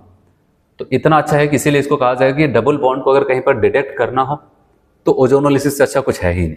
तो यहाँ पर ये क्या कर जाता है, याद रखना, इसके डबल बॉन्ड को तोड़ करके इसी में जुड़ जाएगा। और कैसे जुड़ता है, यहाँ पर ध्यान देना, CH3CHO CH2O ऐसे बना लेता है। देख रहे तीनों ऑक्सीजन, इनके बीच में कोई कनेक्शन बचा नहीं, दोनों बॉन्ड टूटे, यहाँ पर 3 ऑक्सीजन। ऐसा लगता है कि ओजोन जाकर इनके साथ एक घर बना लिया। देख रहे हैं यहाँ पर, इसी को क्या नाम दिया जाता है, इनके घर को कहा जाता है, ये तो बना लिया ओजोनाइड। क्या बना लिया भैया, ओजोनाइड बना लिया। बहुत खुश था ओजोन कि हम एक घर बना लिए, लेकिन इसकी खुशी ज़्यादा देर तक रुकने वाली नहीं है, क्योंकि यहाँ पर कौन आने वाला है, जिंक H2O। अब क्या कर देगा, इसका रिडक्शन कर देगा, इनके घर को तोड़ करके तहस नहस कर देगा। और कैसे तोड़ेगा इसको देखना, यहाँ से ऐसा क्लीवेज करता है, ये बॉन्ड टूटा, इधर से ऐसा क्लीवेज करेगा। ये क्लीवेज आपको पता होना चाहिए, ठीक है, ऐसे बॉन्ड को ब्रेक करता है। अब अगर हम इस बॉन्ड को देखें तो हमने इस कार्बन से पूछा, बताओ भैया जब ये घर टूटा तो तुम्हारा कितने बॉन्ड का लॉस हो, कह रहा मेरा तो 1 बॉन्ड का लॉस हुआ। तो इस ऑक्सीजन से पूछा गया तुम्हारा, कह रहा मेरा भी 1 बॉन्ड का लॉस हुआ। तो कहा गया देखो 1 बॉन्ड तुम्हारा घटा, 1 बॉन्ड इनका घटा, ठीक है। अब उम्मीद मत करो कि बॉन्ड फिर से बनेगा, इससे अच्छा यह है कि दोनों आपस में एक बॉन्ड और बना लेते हैं। तो ये जाकर के इसके साथ बॉन्ड बना लेगा, तो आप पता है carbon double bond oxygen CH3COH, मतलब बताओ ये तो एल्डिहाइड बन जाएगा, CH3CHO, ऐसे मैं डायरेक्ट लिख रहा हूँ। और दूसरी तरफ आप देखो, इनसे पूछा कि इस कार्बन भाई कितने का नुकसान हुआ तुम्हारा, कह रहे एक बॉन्ड का। इस ऑक्सीजन से कह रहे मेरा भी एक बॉन्ड का। कहते देखो बुद्धिमानी ये है कि आपस में एक बॉन्ड और बना लिया जाए, और क्या बना लेते हैं यहाँ पर HCHO बना लेते हैं। यही हमारा प्रोडक्ट है, इसमें और फर्दर कुछ छेड़छाड़ी नहीं करनी है यहाँ पर। ठीक है, आप बताओगे यहाँ पर जिंक H2 यूज किया गया है, तो आप बताओगे यहाँ पर CH3CHO और HCHO बन के तैयार हो जाता है। ठीक, और देखते हैं एग्जाम्पल्स।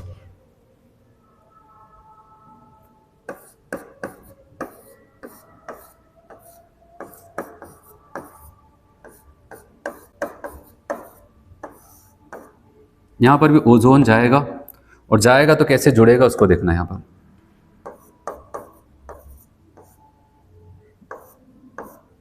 मैंने कहा पहले अपना घर बनाएगा। घर कैसे बनाएगा, ऐसे बनाएगा। कैसे बनाएगा, ऐसे बनाएगा ना, ये रहा, ऐसे बनाएगा, बन गया घर। ओजोनाइट, ओजोनाइट तो इन्होंने बना लिया, लेकिन खुशी ज़्यादा देर तक टिकेगी नहीं। कौन आने वाला है यहाँ पर, जिंक H2। उसको क्या पसंद है, बॉन्ड तोड़ना। कैसे तोड़ेगा, ऐसे, देख रहे हैं, ऐसे कट्स लगाता है। इसका एक बॉन्ड कम, एक बॉन्ड इनका कम, आपस में एक और बॉन्ड बन जाएगा। तो बताओगे इसका मतलब यहाँ पर ये क्या बनाने वाले हैं, ये ठीक है। फिर उसके बाद एक बॉन्ड इनका कम, एक बॉन्ड इनका कम, तब बताओगे HCHO। तो याद रखना कि जब ओजोनोलिसिस एल्कीन का करेंगे, ठीक है, और अगर आप ये रिएजेंट आपको यूज कर जो आपकी बुक में लिखता है वो O3 और जिंक H2O, तो एल्डिहाइड या फिर कीटोन जो भी बनना होगा, एल्डिहाइड कीटोन ही, जिसको कहते हैं कार्बोनिल कंपाउंड्स, यही बनते हैं वहां पर। आया समझ में। तो अब यहाँ पर याद रखना है कि ओजोनाइट मैंने आपको बताया कि ओजोनाइट बनता है, लेकिन अब ऐसा नहीं कि अब मैं आपको ट्रिक बता रहा हूँ, क्योंकि हमें जब भी मिलता है ना तो ऐसे एक एरो पर लिख दिया जाएगा, ऐसे फर्स्ट यहाँ पर या सेकंड यहाँ पर। डायरेक्ट आपको कहता है कि फाइनल प्रोडक्ट बताओ, ये सब रहने दो ओजोनाइट बनाने का। तो हमें फाइनल प्रोडक्ट बनाना पड़ेगा, और हम फाइनल प्रोडक्ट कैसे बनाएंगे अब वो मैं आपको यहाँ पर बताता हूँ। ठीक है, अब मैं आपको यहाँ पर वो बताता हूँ कि हम कैसे बनाएंगे।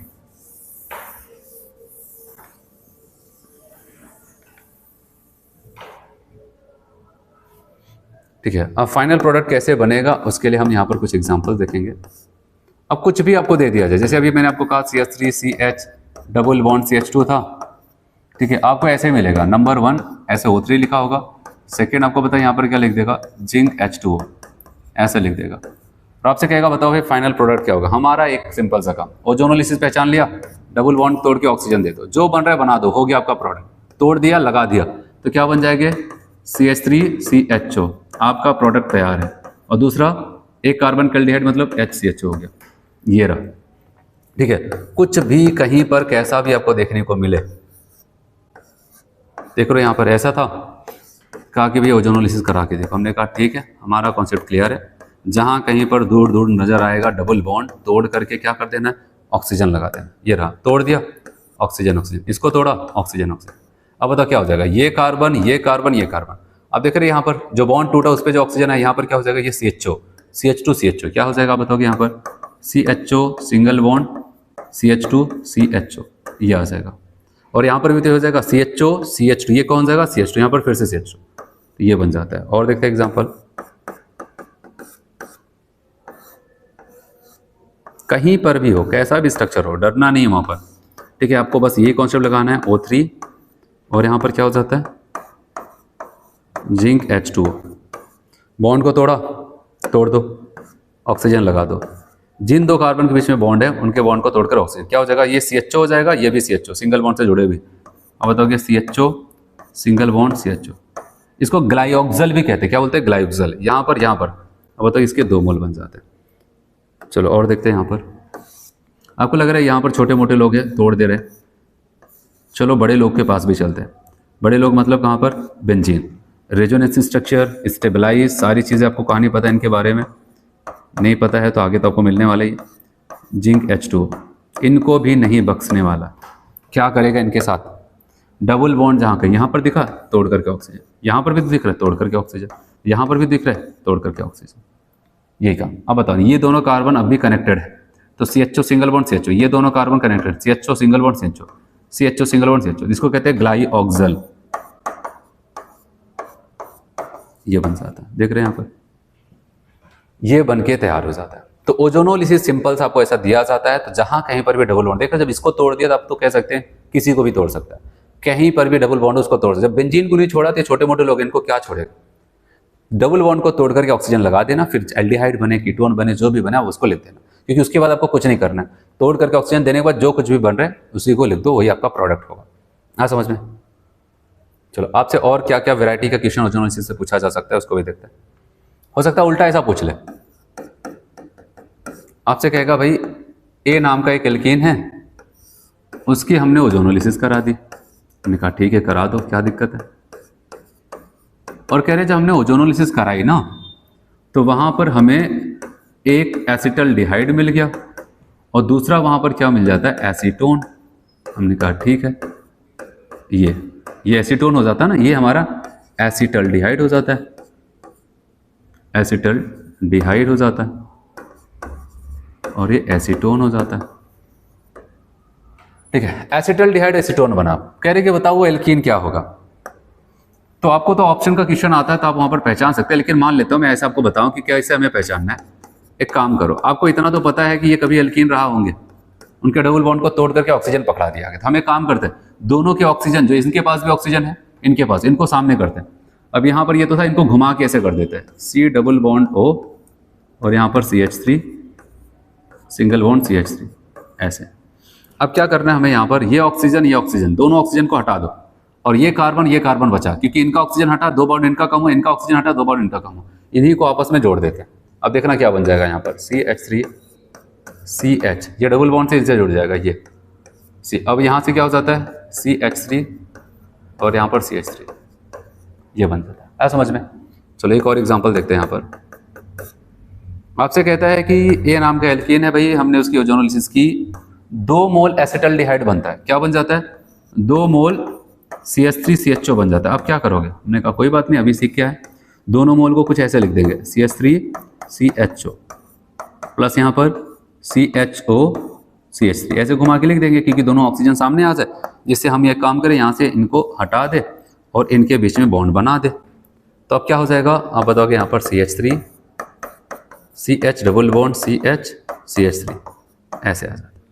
तो अगर कभी भी ओजोनोलिसिस की बात आए और अगर प्रोडक्ट, ज़्यादातर भी जब हम लोग एक्सरसाइज के क्वेश्चंस करेंगे, आपके इस बुक के पीछे के जो एक्सरसाइज के क्वेश्चन उसको भी हम लोग करेंगे वहाँ पर, तो वहाँ पर आपको शुरू के कई क्वेश्चन आपको यही मिलेंगे।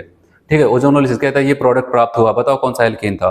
ठीक है, यही सारी चीज़ें आ जाती है। फिर कोई प्रोडक्ट एल्कीन है, उसको ओजोनोलिसिस किया जा रहा है, कौन कौन से प्रोडक्ट प्राप्त होंगे, तो आप आसानी से कर सकते हो। जब आपको ऐसा रिएक्टेंट दिया, डबल बॉन्ड तोड़ करके ऑक्सीजन लगा देना, मिल गया। और अगर आपको प्रोडक्ट देता है, कोई दिक्कत नहीं, दोनों ऑक्सीजन, दोनों कार्बन को ऐसे घुमाना जिनके पास ऑक्सीजन है, कि वो दोनों एक दूसरे के करीब आ जाए, और ऑक्सीजन निकाल देना, बचे हुए टुकड़ों को आपस में छोड़ देना। ठीक है, ऐसे आप कर सकते हो। चलो, आपके सिलेबस में तो यही है, लेकिन अगर आप कोई बुक लगाते हो या फिर कोई टेस्ट देते हो, तो वहां पर आपको हो सकता है एक ऑक्सीडेटिव ओजोनोलिसिस भी बोला जाता है, वो भी मिल सकता है। तो अब यहाँ पर नोट करके कुछ पॉइंट अगर नोट करने हो तो हम लोग नोट कर सकते हैं। देखो, अगर हम बात करते हैं कि हमारा रिएजेंट कुछ ऐसा यूज हो रहा है, ठीक है, एल्कीन के साथ यहाँ पर एरो पर, जैसे मैंने आपको बताया O3 और क्या हो जाता है, जिंक H2O है। क्या हो जाता है, जिंक H2O। तो अब आपको बताया, यहाँ पर अगर आपको ऐसा देखने को मिलता है, अब जो ओजोनोलिसिस होगा, यही तो मैंने आपको पढ़ाया, यही तो पढ़ाया ना। तो उसको एक्चुअली में एक नाम दे देते, कहते हैं भाई ये हमारा रिडक्टिव ओजोनोलिसिस है। क्या हो जाता है, रिडक्टिव ओजोनोलिसिस है। ठीक है, और रिडक्टिव ओजोनोलिसिस है तो यहाँ पर जो प्रोडक्ट्स बनेगा, ठीक है, आपका एल्डिहाइड या फिर कीटोन बनेगा। क्या बन सकते हैं यहाँ पर, एल्डिहाइड और कीटोन। वो तो किसके ऊपर डिपेंड करेगा, हमारा एल्कीन कैसे, क्योंकि ये मैंने आपको पढ़ाया। और दूसरा, अगर बाई चांस आपको ऐसा मिल जाए कि एल्कीन हमें दिखा, ठीक है, वहां पर एरो पर आपको O3 मिला, और सेकेंड आपको यहाँ पर क्या हो सकता है, ऐसे H2O2 मिल जाए, हाइड्रोजन परऑक्साइड वगैरह मिल जाए, तो याद रखना कि इसको हम यहाँ पर कह देते हैं, हमारा क्या हो जाता है, ऑक्सीडेटिव ओजोनोलिसिस। क्या हो जाता है, ऑक्सीडेटिव ओजोनोलिसिस हो जाता है। तो अब यहाँ पर क्या हो जाएगा, हमें या तो कीटोन मिलेगा या फिर कोई भी, दोनों भी मिल सकते हैं, वो तो एल्कीन के ऊपर डिपेंड करेगा, कार्बोक्सिलिक एसिड मिल जाता है, कार्बोक्सिलिक एसिड। इसका एक एग्जांपल मैं आपको बता देता हूँ ना, क्योंकि ये मैंने आपको बताया नहीं यहाँ पर। जैसे कि अगर मैं यहाँ पर एक एग्जांपल ले लेता हूँ,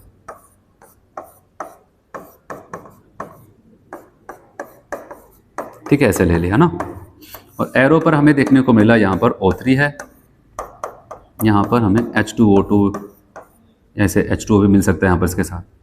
तो आपको यहाँ पर एक काम वही सेम करना है, डबल बॉन्ड को तोड़ करके ऑक्सीजन दिया, ऑक्सीजन, अगर इनको ऑक्सीजन मिला तो क्या बन जाएगा, कीटोन, ये हो जाता है कीटोन। अच्छा, इनको ऑक्सीजन मिला तो क्या बन जाएंगे, CH3CHO। लेकिन याद रखना ये ऑक्सीडेटिव ओजोनोलिसिस है, मतलब एल्डिहाइड को फर्दर फिर से ऑक्सीडाइज करके इसको एसिड में ही लेकर जा करके रोकता है। तो ये हमारा प्रोडक्ट हो जाएगा ये और ये। अगर एल्डिहाइड बना तो उसको एसिड में लेके जाना है। अगर ऑक्सीडेटिव ओजोनोलिसिस की बात आती है तो अगर क्वेश्चन में कुछ भी नहीं मेंशन किया है ऑक्सीडेटिव रिडक्टिव, तो हमेशा याद रखना कि रिडक्टिव, क्योंकि रिडक्टिव के लिए भी वैसे नॉर्मली आपको यही बताया, ज़्यादा आपकी बुक में यही दिया है एनसीईआरटी में, तो आपको यही बताता है। तो कुछ भी ना बोले, कहा जाए इसकी ओजोनोलिसिस कराई जा रही, क्या बनेगा, ओजोनोलिसिस का मतलब तुरंत समझ लो वो रिडक्टिव ओजोनोलिसिस की बात कर रहा है। हाँ, कभी ऑक्सीडेटिव ओजोनोलिसिस ऐसा नाम दे या फिर ऐसा आपको रिएक्शन देखने को मिले तो आप कहोगे कि हाँ ऐसा हो सकता है। ठीक है, और एक चीज़ यहाँ पर और क्या नोट कर सकते हैं इसमें एक्स्ट्रा, जो आप यहाँ पर जिंक देख रहे हैं, जिंक की जहाँ पर अगर चाहे तो वहाँ पर ये, ठीक है, Me2S डाई मिथाइल सल्फाइड, क्या बोलते हैं इसको, अगर बोलना होगा डाई मिथाइल सल्फाइड, क्या बोल सकते हैं इसको, द डाई मिथाइल सल्फाइड। क्योंकि जे में से क्वेश्चन पूछा गया तो वहां पर जिंक की जगह पर वहां पर Me2S लिख दिया, डाई मिथाइल सल्फाइड, ये भी रिडक्शन का ही काम करेगा। तो इतना आपको चीजें अलग से भी नोट करनी हो तो नोट कर लो। ऑक्सीडेटिव रिडक्टिव नाम की भी कोई चीज होती है, कुछ ना बोला जाए, हमेशा रिडक्टिव लेके चलना। जब ये देखने को मिल जाए, आपको सब फोर्स करे तो आप वहां पर जाओगे हाँ, या फिर बाई चांस ऐसा मिल जाए कि आपका रिडक्टिव ओजोनोलिसिस के हिसाब से अगर आप टिक कर रहे हैं तो कोई भी ऑप्शन नहीं मैच कर रहा है, कोई भी ऑप्शन नहीं मैच कर रहा है, तो अब इसका मतलब वहां पर ऑक्सीडेटिव वाले को आप लगा देना, ऐसा अगर आता है तो। चलो अब आते हैं यहां पर, कहां पर थे हम लोग, ओजोनोलिसिस।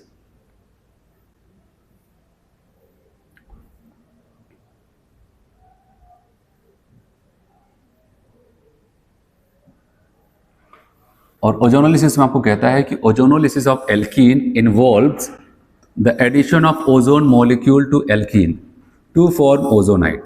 क्या बनाता है वहां पर, ओजोनाइट। ठीक है, तो पहले ओजोनाइट बना and then cleavage of the ozonide, किसके द्वारा, zinc H2O, to small molecules. और यहाँ पे एक लाइन लिखता है the reaction is highly useful, किसके लिए यूजफुल होगा, detecting the position of the double bonds, double bond की पोजीशन को डिटेक्ट करने का ये काम होता है। आपको पता है यही सेम रिएक्शंस, यही सेम लाइन हम लोग अगले चैप्टर में पढ़ेंगे, हेलोएल्केन हेलोरेंस में, वहां पर Br2CCl4 के लिए लिखता है, तो भी डबल बॉन्ड को डिटेक्ट करता है। हालांकि यहाँ पर भी हम पढ़ चुके हैं Br2CCl4 को एल्कीन के ऊपर ऐड किया, लेकिन वहां पर यहाँ पर इसी लाइन नहीं लिखा था, अगले 12th वाले बुक में आपको वहां पर हेलोएल्केन हेलोरेंस में लिखता है। तो डबल बॉन्ड को डिटेक्ट करने के लिए ये यहाँ पर रिएजेंट आपका कौन सा हुआ, ओजोनोलिसिस। आगे आपको Br2CCl4 भी लिखेगा, ठीक है, और द अदर अनअनसैचुरेटेड कंपाउंड्स, तो उस पर डबल बॉन्ड को डिटेक्ट करता है। जैसे मैंने आपको बताया प्रोपीन था, ओजोन जाके जुड़ा, क्या बना, प्रोपीन ओजोनाइट अपना घर बनाया, फिर उसको कौन तोड़ दिया, जिंक H2O। तो आप बताओगे यहाँ पर ऐसे तोड़ा, यहाँ से तोड़ा, जैसे आपको बताया इथेनॉल और मेथेनॉल बन जाता है। फिर आप देख रहे हैं यहाँ पर 2 मेथाइल प्रोपीन था, फिर से इसका ओजोनाइट बना, जिंक H2O तोड़ करके यहाँ पर CH3COCH3 HCHO बन जाता है। ठीक, तो ये आपको यहाँ पर बताएगा। एक और रिएक्शन यहाँ पर बचती है, उसको भी देख लेते हैं, पॉलीमेराइजेशन। ठीक है, 8वें नंबर की रिएक्शन की बताई गई है।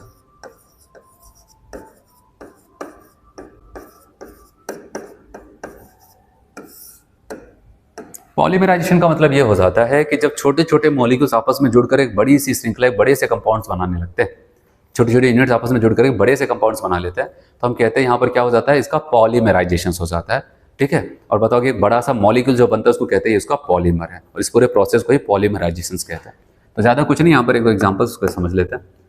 याद रखना, जैसे कि हमने यहाँ पर n number of molecule CH2 double bond CH2 ले लिया, इसको हम क्या बोलते हैं भाई, ईथीन बोलते हैं। क्या बोलते हैं, ईथीन। जब यहाँ पर हम क्या करते हैं,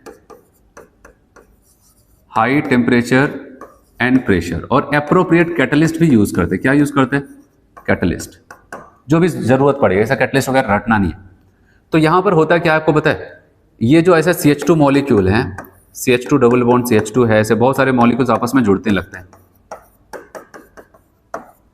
ऐसे कैसे जुड़ेंगे आपको पता है, इनके बीच का ये पाई बॉन्ड, यहाँ पर आप देख रहे हैं ये टूटेगा, एक बॉन्ड टूटेगा, ऐसा टूटेगा और ये वैलेंसी फ्री होगी। ऐसे इनका बॉन्ड टूटेगा, यहाँ पर वैलेंसी फ्री होगी, इनका बॉन्ड टूटेगा, वैलेंसी फ्री होती है। फिर ये क्या कर जाएंगे, जो वैलेंसी इनकी इनकी फिर आपस में जुड़ जाएंगे, फिर इनकी इनकी वैलेंसी भी जुड़ जाएंगे, ऐसे इधर भी बहुत सारे लोग होंगे, ऐसे इधर भी बहुत सारे लोग होंगे, जुड़ जाएंगे। तो आप बताओ कि अब डबल बॉन्ड नहीं रहा, आपको कहेंगे CH2 single bond CH2 single bond CH2 single bond CH2, ऐसे जुड़ता जाएगा। इसलिए इसको शॉर्ट में ऐसे लिख दिया जाता है, यहाँ पर कहेंगे CH2 सिंगल बॉन्ड CH2 इसका होल है, समझ, ये हो जाता है। ये इथीन था, बहुत सारे इथीन मॉलिक्यूल आपस में जुड़ करके जो चेन बना है इसको कहेंगे पॉली इथीन, ठीक है, या फिर पॉलीथीन भी कह सकते हैं इसको, हम डायरेक्ट पॉलीथीन भी कह सकते हैं, या फिर पॉलीइथीन भी कह सकते हैं। तो इसकी ये जो इथीन एक्चुअली में मोनोमर यूनिट है और ये क्या है, पॉलीमर। ऐसे एक और एग्जांपल अगर हम देखें,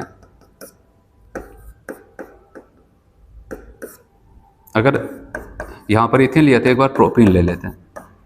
ये डबल बॉन्ड टूट करके अगली चेन से जुड़ते हैं, इसके n नंबर ऑफ मॉलिक्यूल्स लिया गया। फिर से यहां पर कह रहे हैं भाई high temperature and pressure appropriate catalyst यहाँ पर यूज करते हैं। तो आपको बताया क्या क्या टूटेगा, यहाँ पर ये वाला बॉन्ड टूटा है, ये फ्री होगा, ये फ्री होगा, ऐसे कई लोगों से जुड़ता चला जाएगा। अब यहाँ पर अगर मैं ऐसे लिखूँ तो बताओगे ये तो कुछ नहीं, इसके पास पाई बॉन्ड है नहीं, ये तो नीचे ऐसे रुक जाएगा, यहाँ पर इसको ऐसा CH3 लिख देते हैं।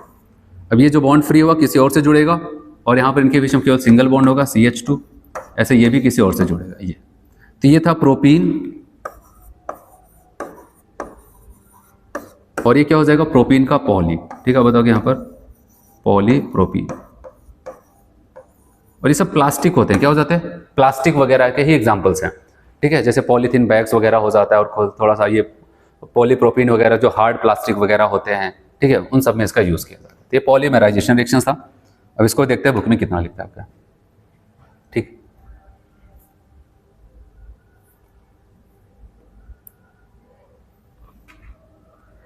चलो देखें क्या लिखता है यहां पर।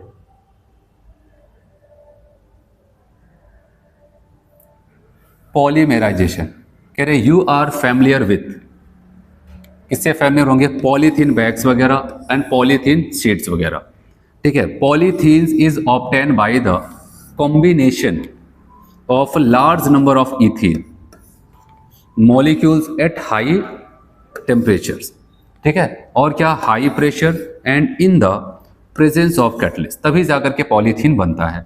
द लार्ज मॉलिक्यूल्स दस ऑब्टेन्ड आर कार्ड, इसी को हम क्या बोलते हैं वहां पर, पॉलीमर्स, और this reaction is known as, उस पूरे रिएक्शन को कहते हैं polymerisation.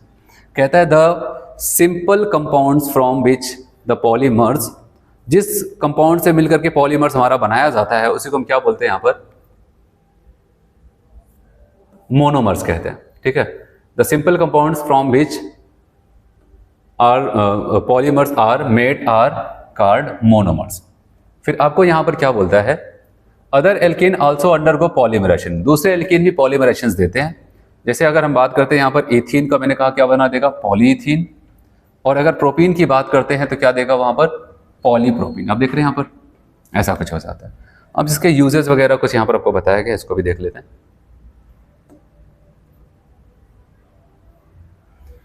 Polymers are used for the manufacture of plastic bag, किसमें, प्लास्टिक बैग बनाने में, स्क्वीज बोतल बनाने में इसका यूज किया जाता है, रेफ्रिजरेटर डिशेज, तो जो डिशेज वगैरह होते हैं वहां पर, टॉयज वगैरह बनाने में, पाइप बनाने में, रेडियो एंड टीवी का जो कैबिनेट पूरा ढांचा जो हो जाता है उसको बनाने में यूज किया जाता है। साथ साथ कह रहे हैं यहाँ पर पॉलीप्रोपीन की अगर बात करें, ये दो यहाँ पर पॉलीप्रोपीन की बात करते हैं, are use for the manufacture of milk crates, milk के जो कैरेट होते हैं उसको बनाने में, प्लास्टिक के बाल्टी वगैरह जो बकेट्स होते हैं उसको बनाने में, other moulded articles. So these materials have now becomes common excessive use for polythenes and polypropylenes is matter to great concern all of us। कह रहे हैं कि आपको पता है प्लास्टिक वगैरह बहुत ही स्लोली डिकम्पोज होते हैं, तो इनको कितनी मात्रा में यूज़ करना ये हमें समझना पड़ता है, ठीक है, क्योंकि इसका ज़्यादा यूज़ होगा तो नुकसानदायक होता है, बहुत ही कम से कम लिमिटेड यूज़ करना चाहिए, ये आपको यहाँ पर बताया गया। तो यहाँ तक आपका एल्कीन वाला जो चैप्टर हो जाता है कंप्लीट। नेक्स्ट स्टेप पे हम लोग क्या करते हैं, यहाँ पर एल्काइन को करने वाले हैं। तो आज के लेक्चर को हम लोग इतना करते हैं, ठीक है, थैंक यू।